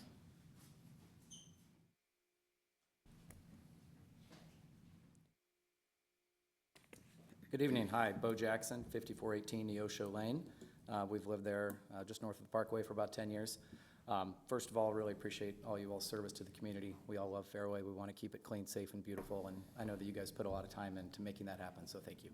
I'm going to echo a lot of what we just heard from the last two speakers, and it wasn't planned. I don't even know who they are, but that was well said. There's no doubt that there's increasing public safety issues because of e-scooters and e-bikes. I concede that, I acknowledge that, and I commend you all for doing something about it and for the chief's leadership on this issue. However, here, I really fear that this proposal goes too far. I support everything in it with the exception of that age limit. And in particular, I'm talking about Section 3 and specifically the proposed subsection 135.1, subpart D, which would prohibit anyone under the age of 15 from operating any type of e-scooter on any street, roadway, sidewalk, or sidewalk area unless directly and physically supervised by an adult. Respectfully, that's overreach. That is not balancing the objective of public safety, which we all agree is important, with the American ethos of personal responsibility. First and most importantly, we just heard this from the gentleman, there's no delineation between the different types of e-scooters. So in addition to conflating e-scooters with e-bikes, which is a good point I didn't even think of, there's no delineation in this language between the types of e-scooters. So I'll give you an example. My son's goes 14 miles an hour, max. It's tiny. I don't think we should be comparing that to ones that go 40 miles an hour, which I agree, Chief, that's terrifying. But this proposal as drafted would treat those exactly the same. I think most people would support serious restrictions on those crazy fast ones, and clearly there should be no e-scooters on busy streets like Shawnee Mission Parkway. But a kid like my son who's responsibly riding his e-scooter 12 miles an hour on a sidewalk or on a quiet neighborhood street is totally different from someone blasting through going 40 or 50 miles an hour. We can clamp down on the latter without punishing or outline the former. Second, as a practical matter, this purported carve-out for direct supervision by an adult, it's meaningless. Kids ride these e-scooters just like they ride bikes to get from point A to point B. And it's an alternative to being driven around by their parents. Our son, we just heard it here about her daughter, loves riding his e-scooter to Westwood View. He's like stoked to get up and go to school in the morning because of that, the sense of independence he gets. Similarly, he loves to run hen house, get a half gallon of milk if my wife says we're out, or to go Saturday mornings to get bagels for the family at Einstein. It gives him a sense of productivity, independence, pride, and we love seeing that, and studies show that giving kids that kind of independence builds confidence in life skills. So if you require us to jog alongside him while he's on his e-scooter, it defeats the whole purpose. Relatedly, we know many families whose kids ride their e-scooters to get to school early for choir or band practice, which creates a lot of convenience for the parents, and it also helps cut down on car traffic early in the morning and at pickup time. So I give those examples just to emphasize that the current language, the direct supervision thing, is effectively outlying e-scooters for anyone under 15 years of age. Third, it's perplexing to me that this proposal goes far beyond what Prairie Village did, despite Prairie Village, as we all know, being a much bigger and more commercially dense municipality. And this proposal here for Fairway would create odd situations with our adjacent communities. I'll give a quick anecdote to highlight that overreach. We have a wonderful 14-year-old girl who babysits for us, who lives just up across 53rd in Roland Park. When she comes down to watch our 3 kids, she comes on her e-scooter. So she's responsible enough to babysit 3 kids, but under this proposal, she's not responsible enough to cross 53rd Street on her e-scooter and come into Fairway. Fourth, and respectfully, Chief, I question how the police department would actually enforce this language. Are they gonna...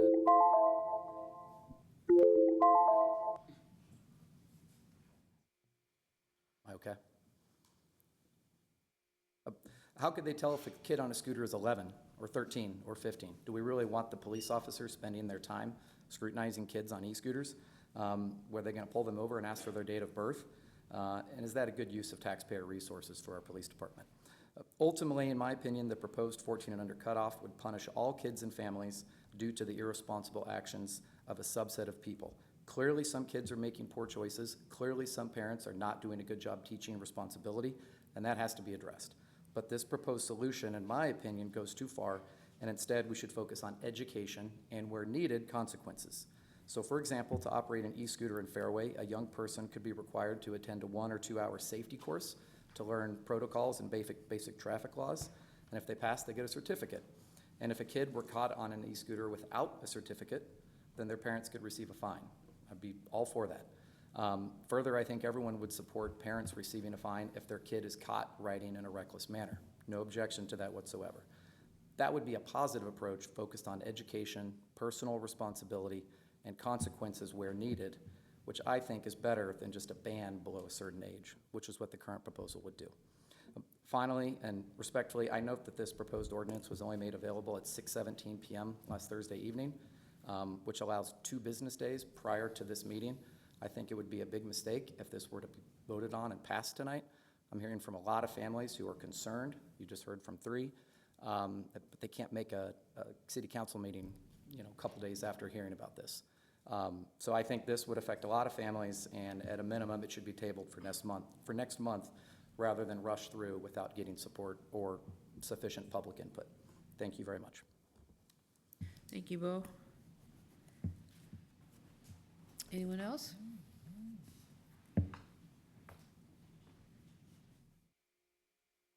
Anyone online, Nathan?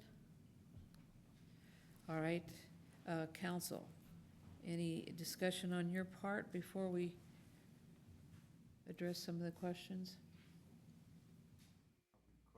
Addressing questions first or discussion on the... Well, good point. Let's address the questions first. And Nathan and Chief, if you were taking notes, I guess I'll start it off. How would we handle training? Well, we haven't been built for that in the past. I'm not saying it's not possible. Mm-hmm. I'm just saying that it would take time and manpower and we would have to develop the protocol for that, as well as like licensing, all of that. I'm not sure how the PD would handle that. If we were tasked with it, we could probably accomplish it, but it would also take officers off of the street. And as you all know, we are busy. But again, we'll do whatever we can to keep the community safe. Chief, if I can just interrupt, Jim, I'm going to turn to you because I believe state law prohibits us from any form of license, like requiring a license. And I know that's a Kansas driver's license, but I think we would get into a gray area there if we then created our own form of licensing for something that the state specifically prohibits at the state level. That's a good point. Let me check the statute. I've got it here. I may distinguish between scooters and bikes. And I don't know that it speaks specifically to safety, to specific kinds of training. But well, while you're reading, do you I'll mind read. if I jump in real Absolutely. quick? I've now spent countless hours reading and researching this. Where I think you're getting at is electric-assisted bicycles are clearly defined, and what we're talking about is more than just electric-assisted bicycles, and there's certain rights that are given to riders of electric-assisted bicycles. You don't have to have a license. It does not have to be registered. Does that apply to scooters? Probably not.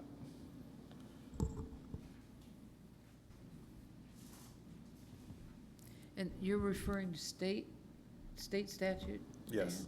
Okay, That's where the definitions came from in the ordinance right. of electric-assisted bicycles. that's I don't think there's a state statute definition of a scooter. Okay. So the section that is relevant it is in the context of e-bicycles as opposed to e-scooters. It reads, an electric-assisted bicycle or a person riding an electric-assisted bicycle shall not be required to maintain vehicle liability and coverage, or liability insurance coverage, driver's license, registration, certificate of title, or a license plate. So I think we could certainly dig deeper on that, but that sounds more in the context of vehicle registration as opposed to like a safety training course. We could look at it further. Additionally, that is in the context of e-bikes. It is not in the context of scooters. So Chief, what I heard you say is we don't currently have the staff in order to maintain the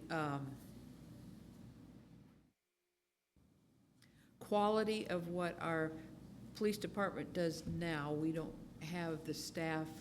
We'd have to pull them away from that. We don't have the staff to do this. It would be obviously an additional function that we would have to perform, anything additionally with that. And I'll refer to Prairie Village. Prairie Village has enacted, their ordinance, and we've talked about it a little bit tonight, but the calls for service for the PD have gone up in reference to the ordinance with, I think they've had over 100 calls for service on scooter complaints so far. Those have obviously gone up in reference to their campaign with their ordinance. As far as media goes and education and all that, they've received more calls for service with the police department. In reference to the educational aspect of it, Prairie Village also publicized a city event where kids could come and they could go over safety with the officers. This was, I think, was on a Saturday. It was a planned 3-hour event. You could come, the officers could look at the bikes and explain safety. This was open to all of the entire city. It was advertised through local media. The response to that event over the 3 hours, one mom and son showed up to that event. And they were actually on a vehicle that wasn't roadworthy in, as far as it was too big. It was basically a motorcycle.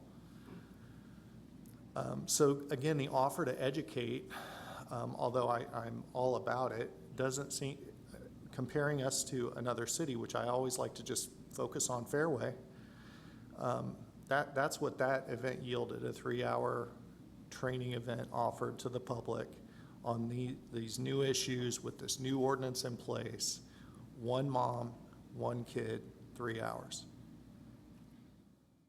So that's just an example of a neighboring agency. I don't know what that would be like in Fairway.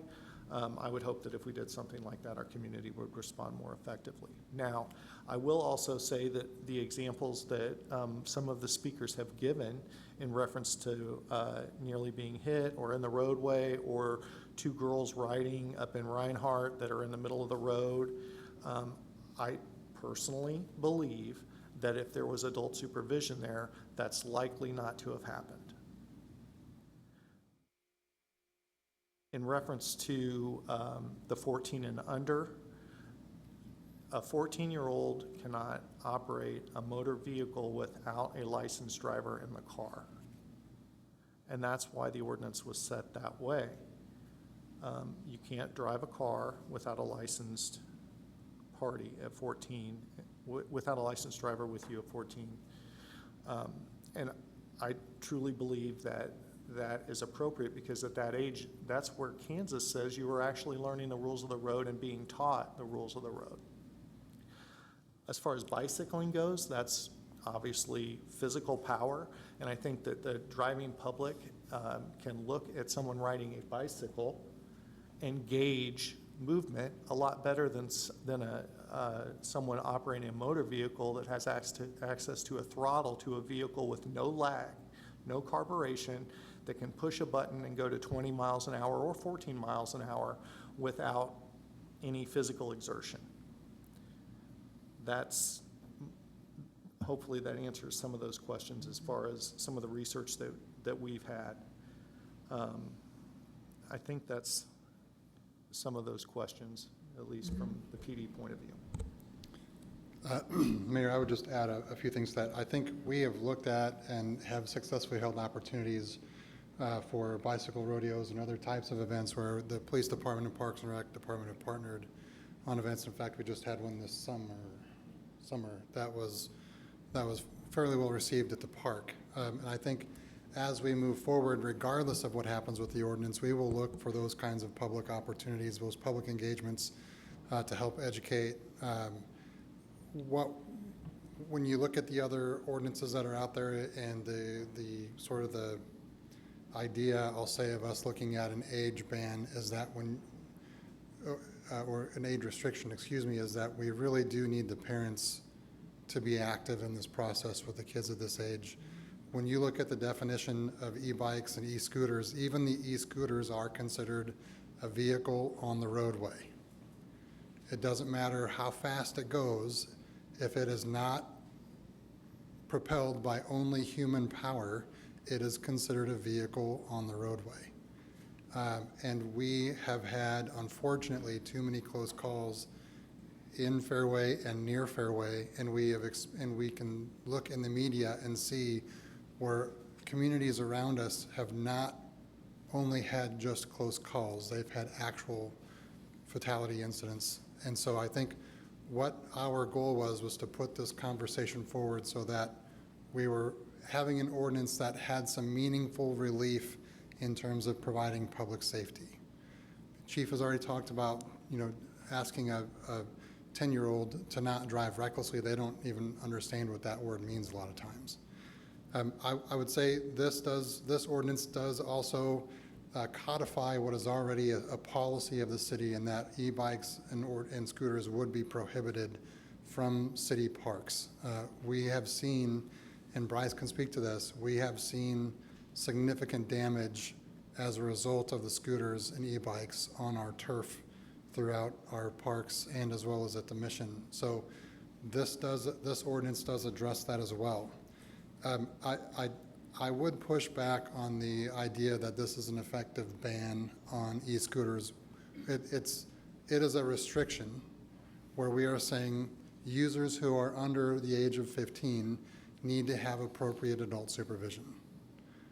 That is not saying that they're not allowed. That is saying that they are simply required to be under the direct supervision of an adult.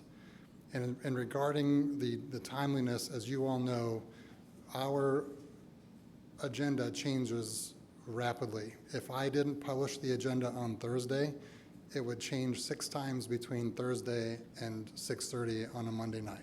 That's just, they're too fluid for us to lock in any earlier than that in terms of an agenda. Recognizing that, we did encourage residents to reply to the communications that we put out. Reply to that communication and provide us with your feedback. All of that feedback that was received, and I think there was like 9 or 10 emails that we received back, all of those have been distributed to the council prior to the meeting this evening. So for those who didn't feel like they were able to physically be at the meeting but felt compelled to provide feedback, they did so, and that was passed on to you prior to the meeting this evening. So I just want to make sure that that's a public record, that that opportunity was there. Something that both Leanne and Bo said, you were talking about parenting. I don't know how we, the city, addresses parenting. I don't, we don't, we should have a role in parenting. And so I don't know how we address this, because the kids have to be told at home by the parents. And I don't know, the emails that we received, you know, it was 50-50.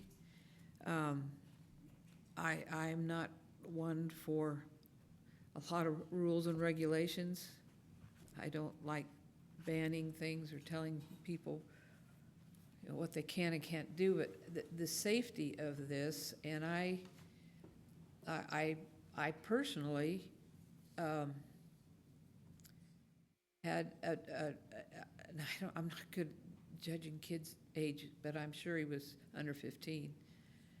Just happened to me on Mission Road, 63rd and Mission Road, one Saturday morning. Just, he changed his mind which direction he was going to go, and he right out in front of me. I had the green light, and but you know, you learn not to immediately step on the gas when the green light comes on. And that kid came out of nowhere, and he had the red light, and it scared me to death. And heaven forbid if anything would happen to any of our kids. And so I don't know where we go with this. I really truly don't know. But the parenting issue to me is very, very important. But how does the city address parenting to our residents?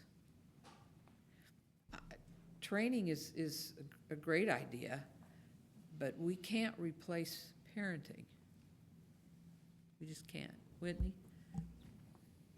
I have 2 kiddos at Highlands, and I think it's pretty well established that there are some wild kids that are riding. Am I not mic'd? Is that better? Yes. Okay, thank you. Yeah, I have 2 kids at Highlands. I drop them off, pick them up, so I do see some riding that certainly gets my heart racing sometimes, because there have been some near misses. I think for me, when I consider, I don't take this lightly, because as a parent, anything that gets my kids more independence, anything that gets them outside, you could argue that you're not active, but you certainly aren't sitting in front of a screen or playing a video game or something. You're engaging out in the world, which I think is an awesome opportunity for kiddos. And so when I started talking with parents and getting some emails and things like that, immediately I want to think about compromise and what would be something that could make everybody happy, because in an ideal world, we'll all walk away from this conversation tonight all being happy. But what really sells it for me is, we think about our neighbors that do have I don't know if weaker ordinances would be the right term, but I think a little bit weaker in Prairie Village and other communities. But when I looked it up, there's 10 states that have decided that they implemented restrictions for kids under 16. The American Academy of Pediatrics says no kids under 16 should be riding e-scooters. So for me, when I see this ordinance that they came up with, and I think it's really well written, I think having that allowance for adult supervision and dropping the age from 16 down to 15, I think is a good compromise and starts getting kids more experience with that. And that's kind of where I land with it. David? I'd be happy to speak for hours on this. Is it once you're a parent, you're always a parent? My kids are older. They didn't have these things. I do remember when I was a kid, I always thought I was pretty smart, and it didn't take an e-bike for me to end up under the front end of a car on Tomahawk. Thankfully, that car was going uphill and was able to stop in time. But I wasn't old enough to make a good decision. I thought I could take the turn going down my street, and I couldn't. And that was a good lesson for me personally, looking back, that you just don't make good decisions at that age. This is a parenting issue. We all think we're good parents. I hope we all think we're good parents, those of us that are. I had great parents, but I didn't make good decisions at that age. I struggle with this because I don't like mandates. I don't like telling people how to do things. I don't want to be the grumpy old man. You get off my yard either. This is actually a challenging issue, I think. It brings so many things into play. And personally, from my perspective, it's come up pretty quick. And you talk about compromise. I appreciate hearing several different viewpoints tonight. Most of the viewpoints that I've heard from residents, they've been on the other side. What's taking you so long? Why haven't you done this yet? And many of them are parents. And this is just a tough one, though. The ages are tough for me. I did see that Prairie Village has banned the stuff in the little Prairie Village shopping center. And that's where the other day, I don't know if it was before or after the ban, that the kids were going right down in front of the hen house doing wheelies. And then I saw one doing a handstand. And part of me thought, that's really cool. I would have done that too if I had that as a kid. And the other part of me thought, they're going to be dead before too long because they don't have the judgment. And they weren't wearing helmets either. So you say, did their parents tell them not to do those things? Probably. But as soon as they rounded the corner from their house, they hit the gas, and there they go. And I see it at my house. I see them as soon as they go around the corner. They're not hitting the gas, they're hitting the electricity or whatever the button is.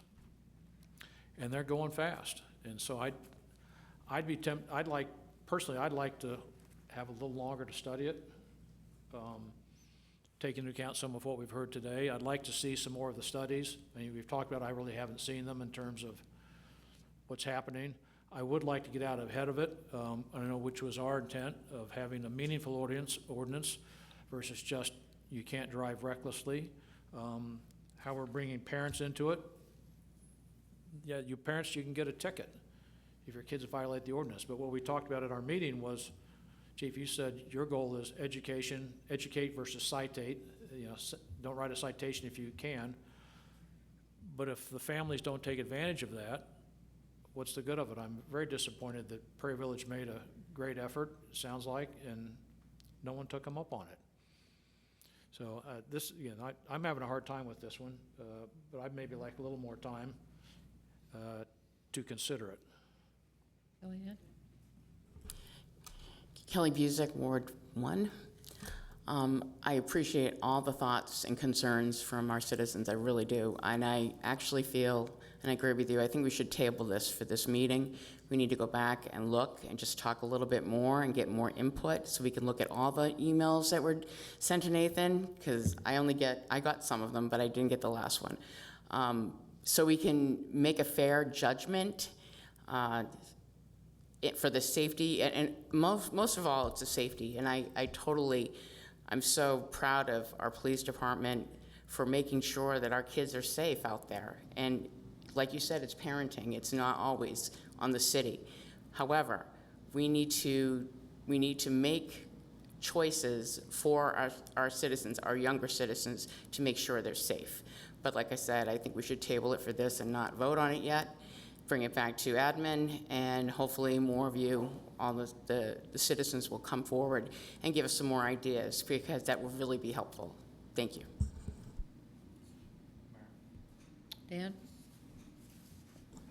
I'm going to have some, I'd say, specific question or specific comments on the actual language of the ordinance, but talking to the parents that spoke there, I mean, truly, thank you. I believe the mayor said the emails were 50-50. The way I read them, it was 2 or 3 agreeing with this ordinance to 1, disagreeing with a small part of the ordinance there. And the residents I've talked to, and Bo, I didn't talk to you about this, but the residents I've talked to, it's near 100% that, clearly an ordinance, rules have to be put in place there. I have a 9-year-old and a 5-year-old. They love riding their bikes. And reiterating a point the chief made, I'm an active runner. I also bike. But a kid just hoofing it on a bike is going 8 to 10 miles an hour. I mean, and that's given 100% on a kid's bike, 8 to 10 miles an hour. An adult you see out there on Mission Road, clearly exercising, pedaling 100% of the time on flat road, they're going 15 miles an hour. So, Chief, I fully agree with what you said. There's a giant difference, just mentally. Hey, I'm exercising, I'm putting in effort here versus I'm using one finger to pull a trigger. I can give you individual examples of close calls that I've seen. I think pretty much everyone could, and I'm happy to do that if we want them. But the council knows this. Probably the people in the audience, no one knows this. Last year, July 31st, I was biking in Prairie Village. I was completely stopped at a stop sign. A car came around the corner on the wrong side of the road, hit me head on. I was going 0. That car, I don't know, 20, 25 miles an hour hits me head on. I have to be taken, by ambulance to the emergency room. Luckily, it doesn't seem like there's any long-term damage there, but I was completely 100% in the right in that situation. I understand how to ride a bike. There was nothing I could do to get out of the way of that car. And I wish we had more bike lanes. I wish we had more reasons to, for kids to be outside. But the fact of the matter is a car wins 100% of the time. Doesn't matter whose fault it is, a car wins 100% of the time. And I agree with points and most of what everyone has said here. Should we table this? Maybe. Like I said, I do have some additional thoughts on the actual language itself, but I think we're close here on what needs to be done. Go ahead. So I am convinced that there is a safety issue here that has to be addressed, needs to be addressed, and the council should address it. And I have been persuaded, particularly by my fellow council members who have young kids, and in Dan's case, a bike rider and a runner, and are out there, and the feedback that we have received from folks around the city. And I'd like to compliment the chief and the city staff and the entire body for picking up this issue and trying to make our city safer for all of our residents. It's a very important issue. At the same time, I'm a huge proponent of input from residents on all issues, and I want to also thank you who showed up to share your opinion one way or the other on this issue. And it makes me think that maybe a little more thought should go into this. I wasn't sure whether or not, and still am not sure whether or not having an adult with someone under 15 is the same as a ban on scooters. I don't know if that's right or wrong, but it sounds like there are several folks that think that would be the result of this, the way it is currently proposed. So without going into much further, I think there might be some appetite for us to table this with the idea of digging back into it, getting more information from residents, and just making sure, and we may end up in the same place, but at least we'll have the benefit of a little bit more elongated process to feel good about wherever we end up. Anyone else on the council? Yeah, Whitney? One other thought, a lot of the comments centered around training and education, and I think looking towards schools for their help, if there's some, I feel like when I was a kid, I had to take some sort of class to get a sticker to ride my bike to school and park my bike up at the school. So I don't know if we do table this, if we could pursue conversations, because that might be, maybe you know more, but No, I don't. that might be something I'm thinking about when I was a kid in Yeah. school. We had to take driver's ed, and it doesn't exist anymore. So, I just don't know that city staff has the, as our staff currently exists, I don't know how we take that training on.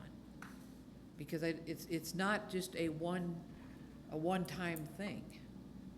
You've got people, you've got new families coming in, you've got new kids being eligible to ride.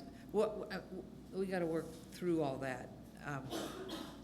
But yeah, maybe schools At least that are the, incentivizes people showing up to a training if there's small turnouts. yeah. That might be a method. Anyone else? Okay. Hang on just a second. No, sir. Jim, hang on. Go ahead, Joe.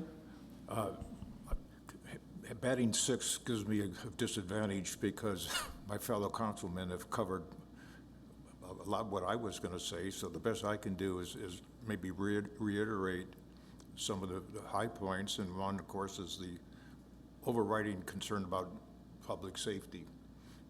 And Dan kind of stole my thunder on we'll call not stationary, but the old-fashioned bicycle where you have to pedal it, and for a number of reasons. One is the speed, but the other is, I think, public welfare, the health of our children. They need exercise, either walking or riding on a bike and exerting some energy. And they can get to point A to point B eventually. It's just not quite as fast. And just a little side point is I live on Mission Road, a block from Shawnee Mission Parkway, down at the bottom of a hill. And I've observed, and it's probably nothing new to anybody here, these young kids, 10-year-olds or less, going down that road, and they're not 20 miles an hour, they're faster. Even an adult doesn't have the coordination to have to make a quick decision in the event that there's something in their way. And as a parent and a grandparent, I would hate to see my child or grandchild involved in a nasty accident. The police don't want to see that. The parents don't want to see that. So something has to be done, whether we compromise or kick the can down the road some more, but something has to be done.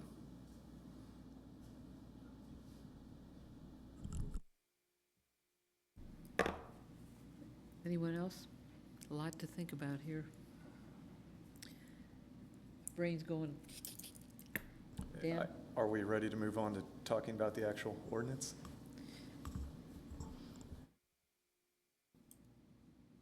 Chief, Nathan, do you have anything more to add? Sure, go right ahead. Actually, can I just say Sure, one thing? yes, go ahead, Chief. I appreciate all of the input tonight.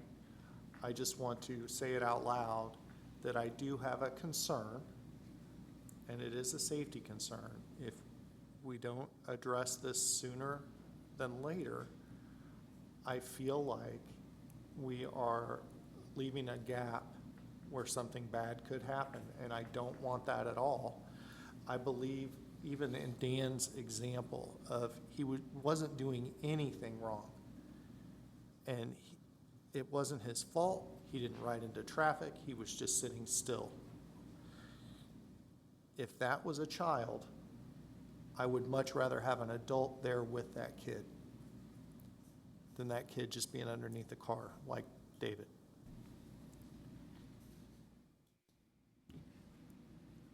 Also, in reference to the ordinance, before we move on, my entire staff has been instrumental in this. Lieutenant Bayless has done tons of work on getting us to where it is, and I just wanted to recognize them while I have the opportunity to do that. Your police department is part of the community, and we care more than anything about those kids, and that's what we're trying to do, is protect them. Thanks. Okay. Nathan, you good? Yes, I would just mention that if we are looking to, if the council is considering tabling this into a future meeting, I don't know that we necessarily need to go line by line. Dan, if you have changes, you can get them to staff or to the attorney, and we can look at those, unless you think they should be discussion-worthy topics here. I just don't want us to micromanage it here. Well, not even micromanage. It's just if this is a conversation that's more appropriate for the committee, since it sounds like there's an interest to send it back there, that might be more appropriate. The other thing I would just ask is, from a governing body perspective, what is it that you want staff to do until then? So if we need to know if you're wanting additional sources or whatever the case may be. I know we have a lot of sources already, and so I would like some clarity on what the expectation of staff would be between now and then next time we would discuss this. Okay. I think my comments are beneficial to the entire group here. First, a procedural question. Could we pass this ordinance and table a specific section? No, I don't think, we wouldn't be able, unless we're going to remove it from the ordinance altogether. I don't think we can table a part of it. Okay, so I'll rephrase that. So we can pass an ordinance and remove an entire section? Procedurally, yes. Because really, I think what we're talking about here is, I don't know whose mic's on, is Section 3, the scooters and motorized skateboards section. The other sections, Section 1, Section 2, covering the electric assisted bicycles, I think it is near perfectly written and could go into effect tonight. So if we got to that point and the council wanted to table discussion, that would be my suggestion, would be to remove Section 3, pass everything else, so that there is the beginning of an ordinance in place. Past that, and I do not want to go over this line by line, but I will say this out loud because I've had some email conversation. There is a definition of an electric, I forget exactly what it's called, an electric motorcycle.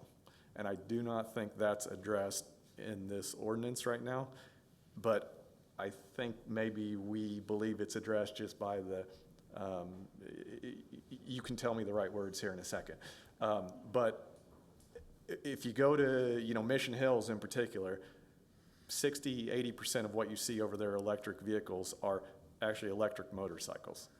And I think somehow we should include that language in the final ordinance when we pass that, so that there's no ambiguity. Do you want to talk on that specific item?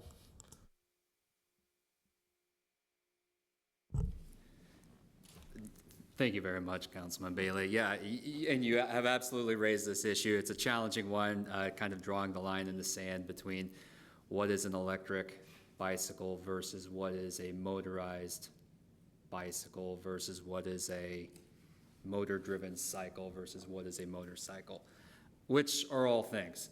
I think that we have worked pretty diligently to try and distinguish between all of them.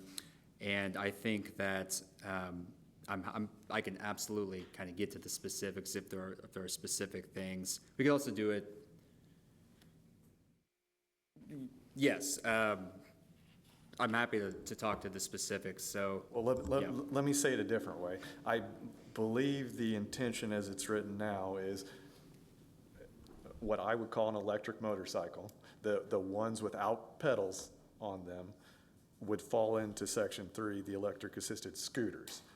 Is that correct at the moment? That's correct. And so I think you're talking about the throttleless e-bikes is the term of art that we have been using.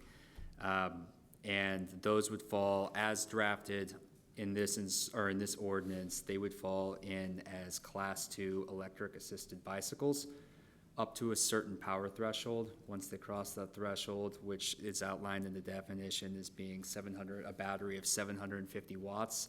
Once they cross over that, they then fall outside the definition of an electric assisted bicycle, thereby coming into the definition of a motorized, I think we called it a motorized bicycle.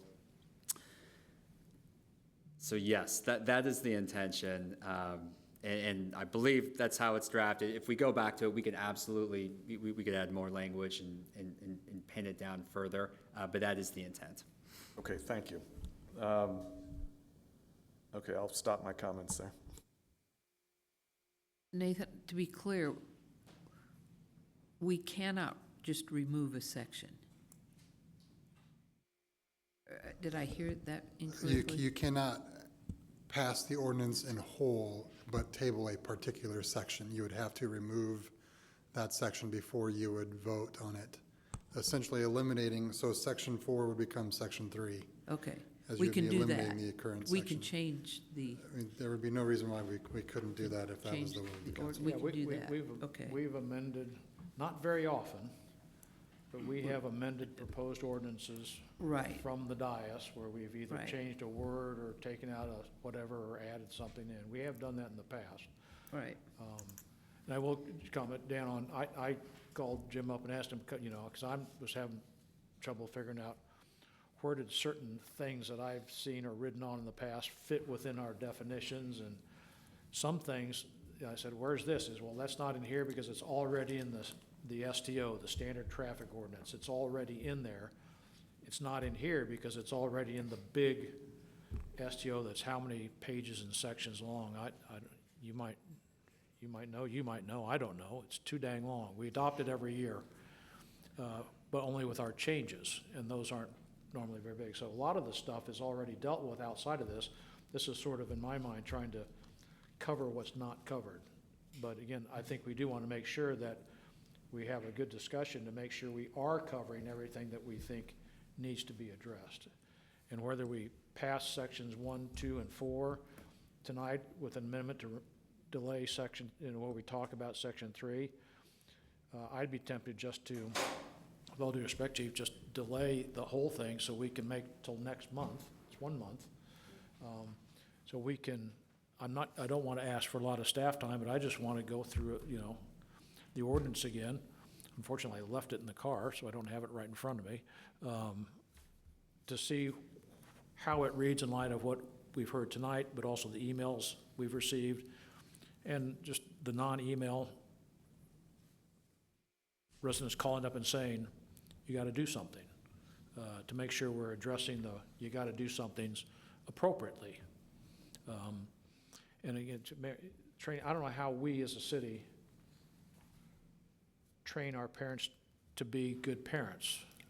I think everyone hopes don't we're all know good either. parents.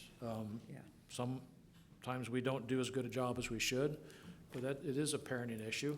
But I still think even great parents at that age, the kids say, yeah, right, Mom, yeah, right, Dad, no problem. And as soon as they're out of sight, they're kids again. And that's what I'm worried about, is one of those kids doesn't make it till they're 15 or 16.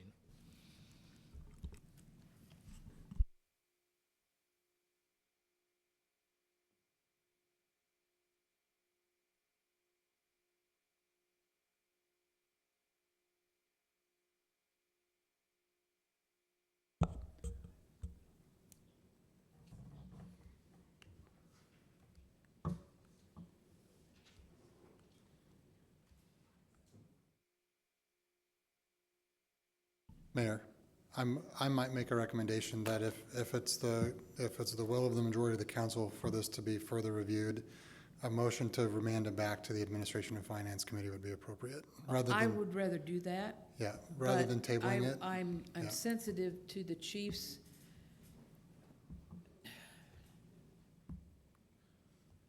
professional opinion.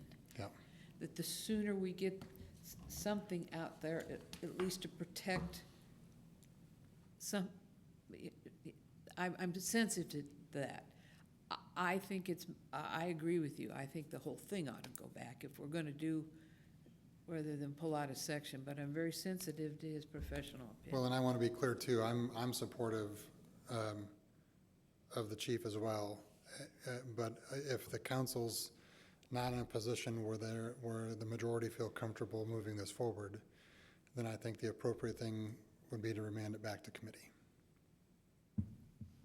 So I think the council needs to decide if they're comfortable I'm moving feeling that the forward. consensus is that it needs to go back to committee.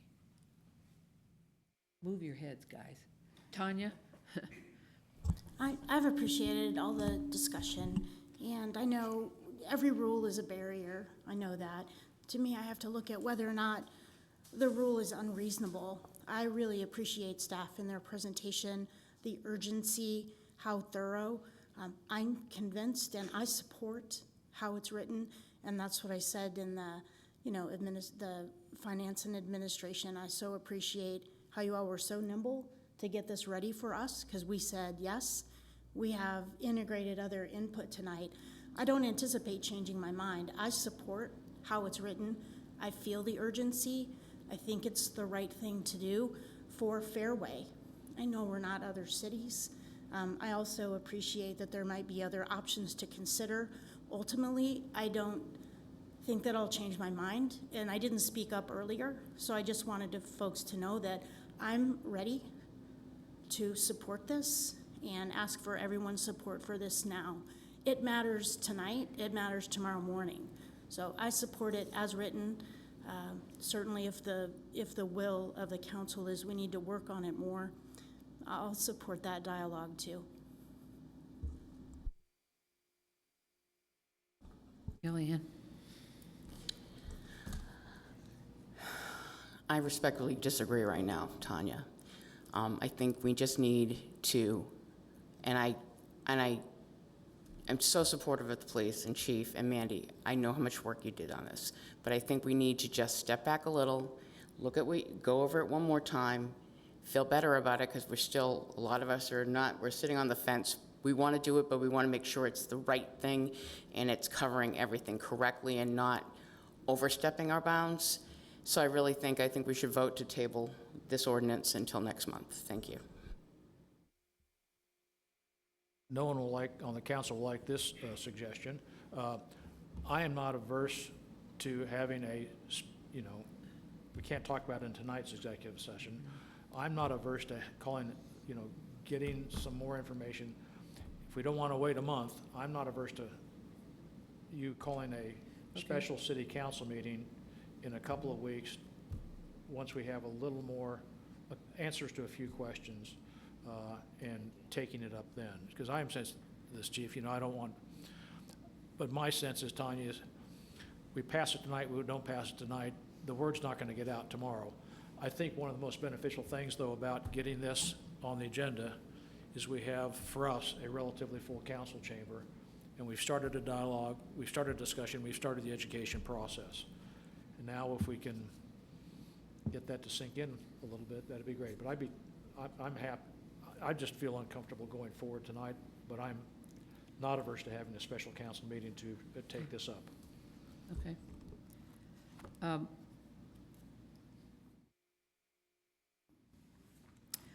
I will entertain a motion. I'm not saying what the motion says, and we will vote, we'll find out where we all are.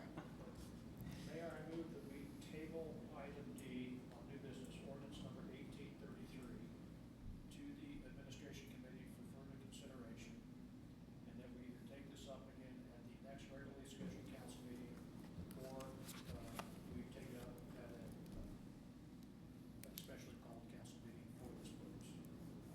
Is there a second? Second. Well, that's okay. I heard you. All right, it's been moved and seconded that we table ordinance number 1833.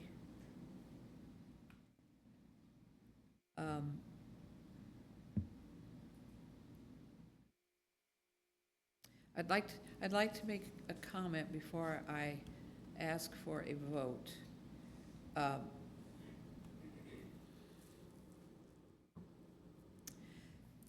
One of the most frustrating things in my entire life on this governing body, which started in 2009, is how slowly things move. Has nothing to do with staff, has nothing to do with the governing body. It's just, it doesn't move like business moves. And I've grown to accept it and deal with it, but this is one instance where I don't want to see it slowed down. So whether we have, whether I call a special meeting or we wait for a month, that'll be my decision, how we see we're moving along. But like you said, if we have answers or we have questions, council, if you have an issue, send an email to Nathan. This is Monday, by Wednesday. There's something more that you want staff to look into, okay? All right, let's vote. All those in favor of tabling ordinance number 1833, say aye. Aye.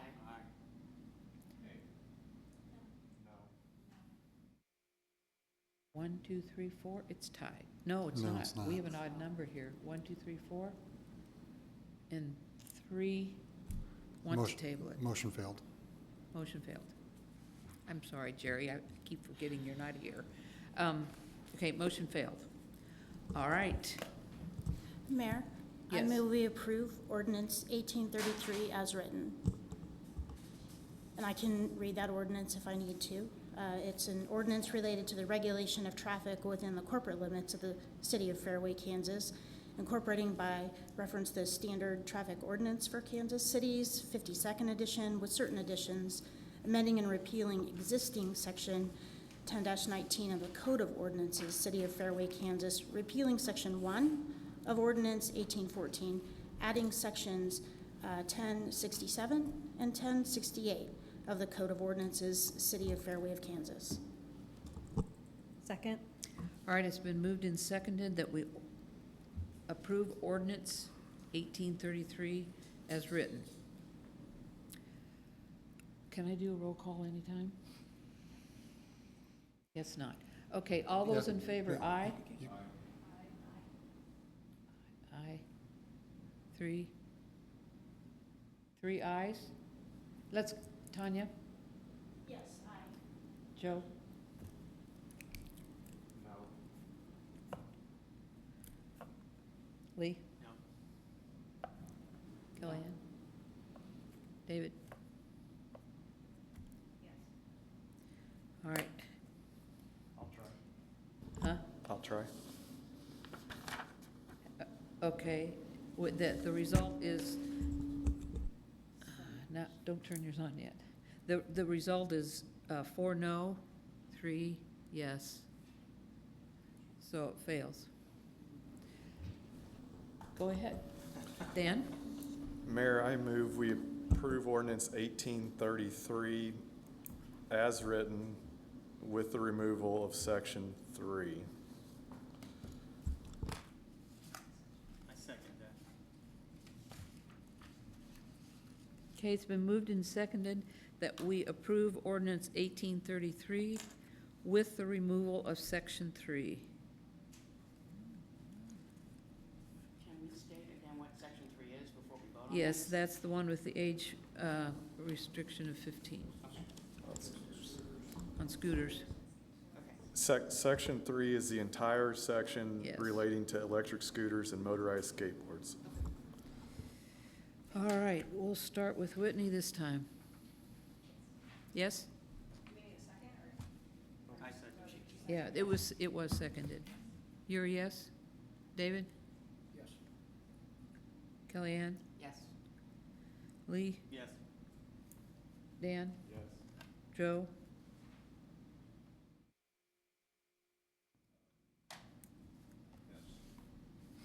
Tanya? Yes. All right, passes unanimously. Okay? Now, what I said still goes, though.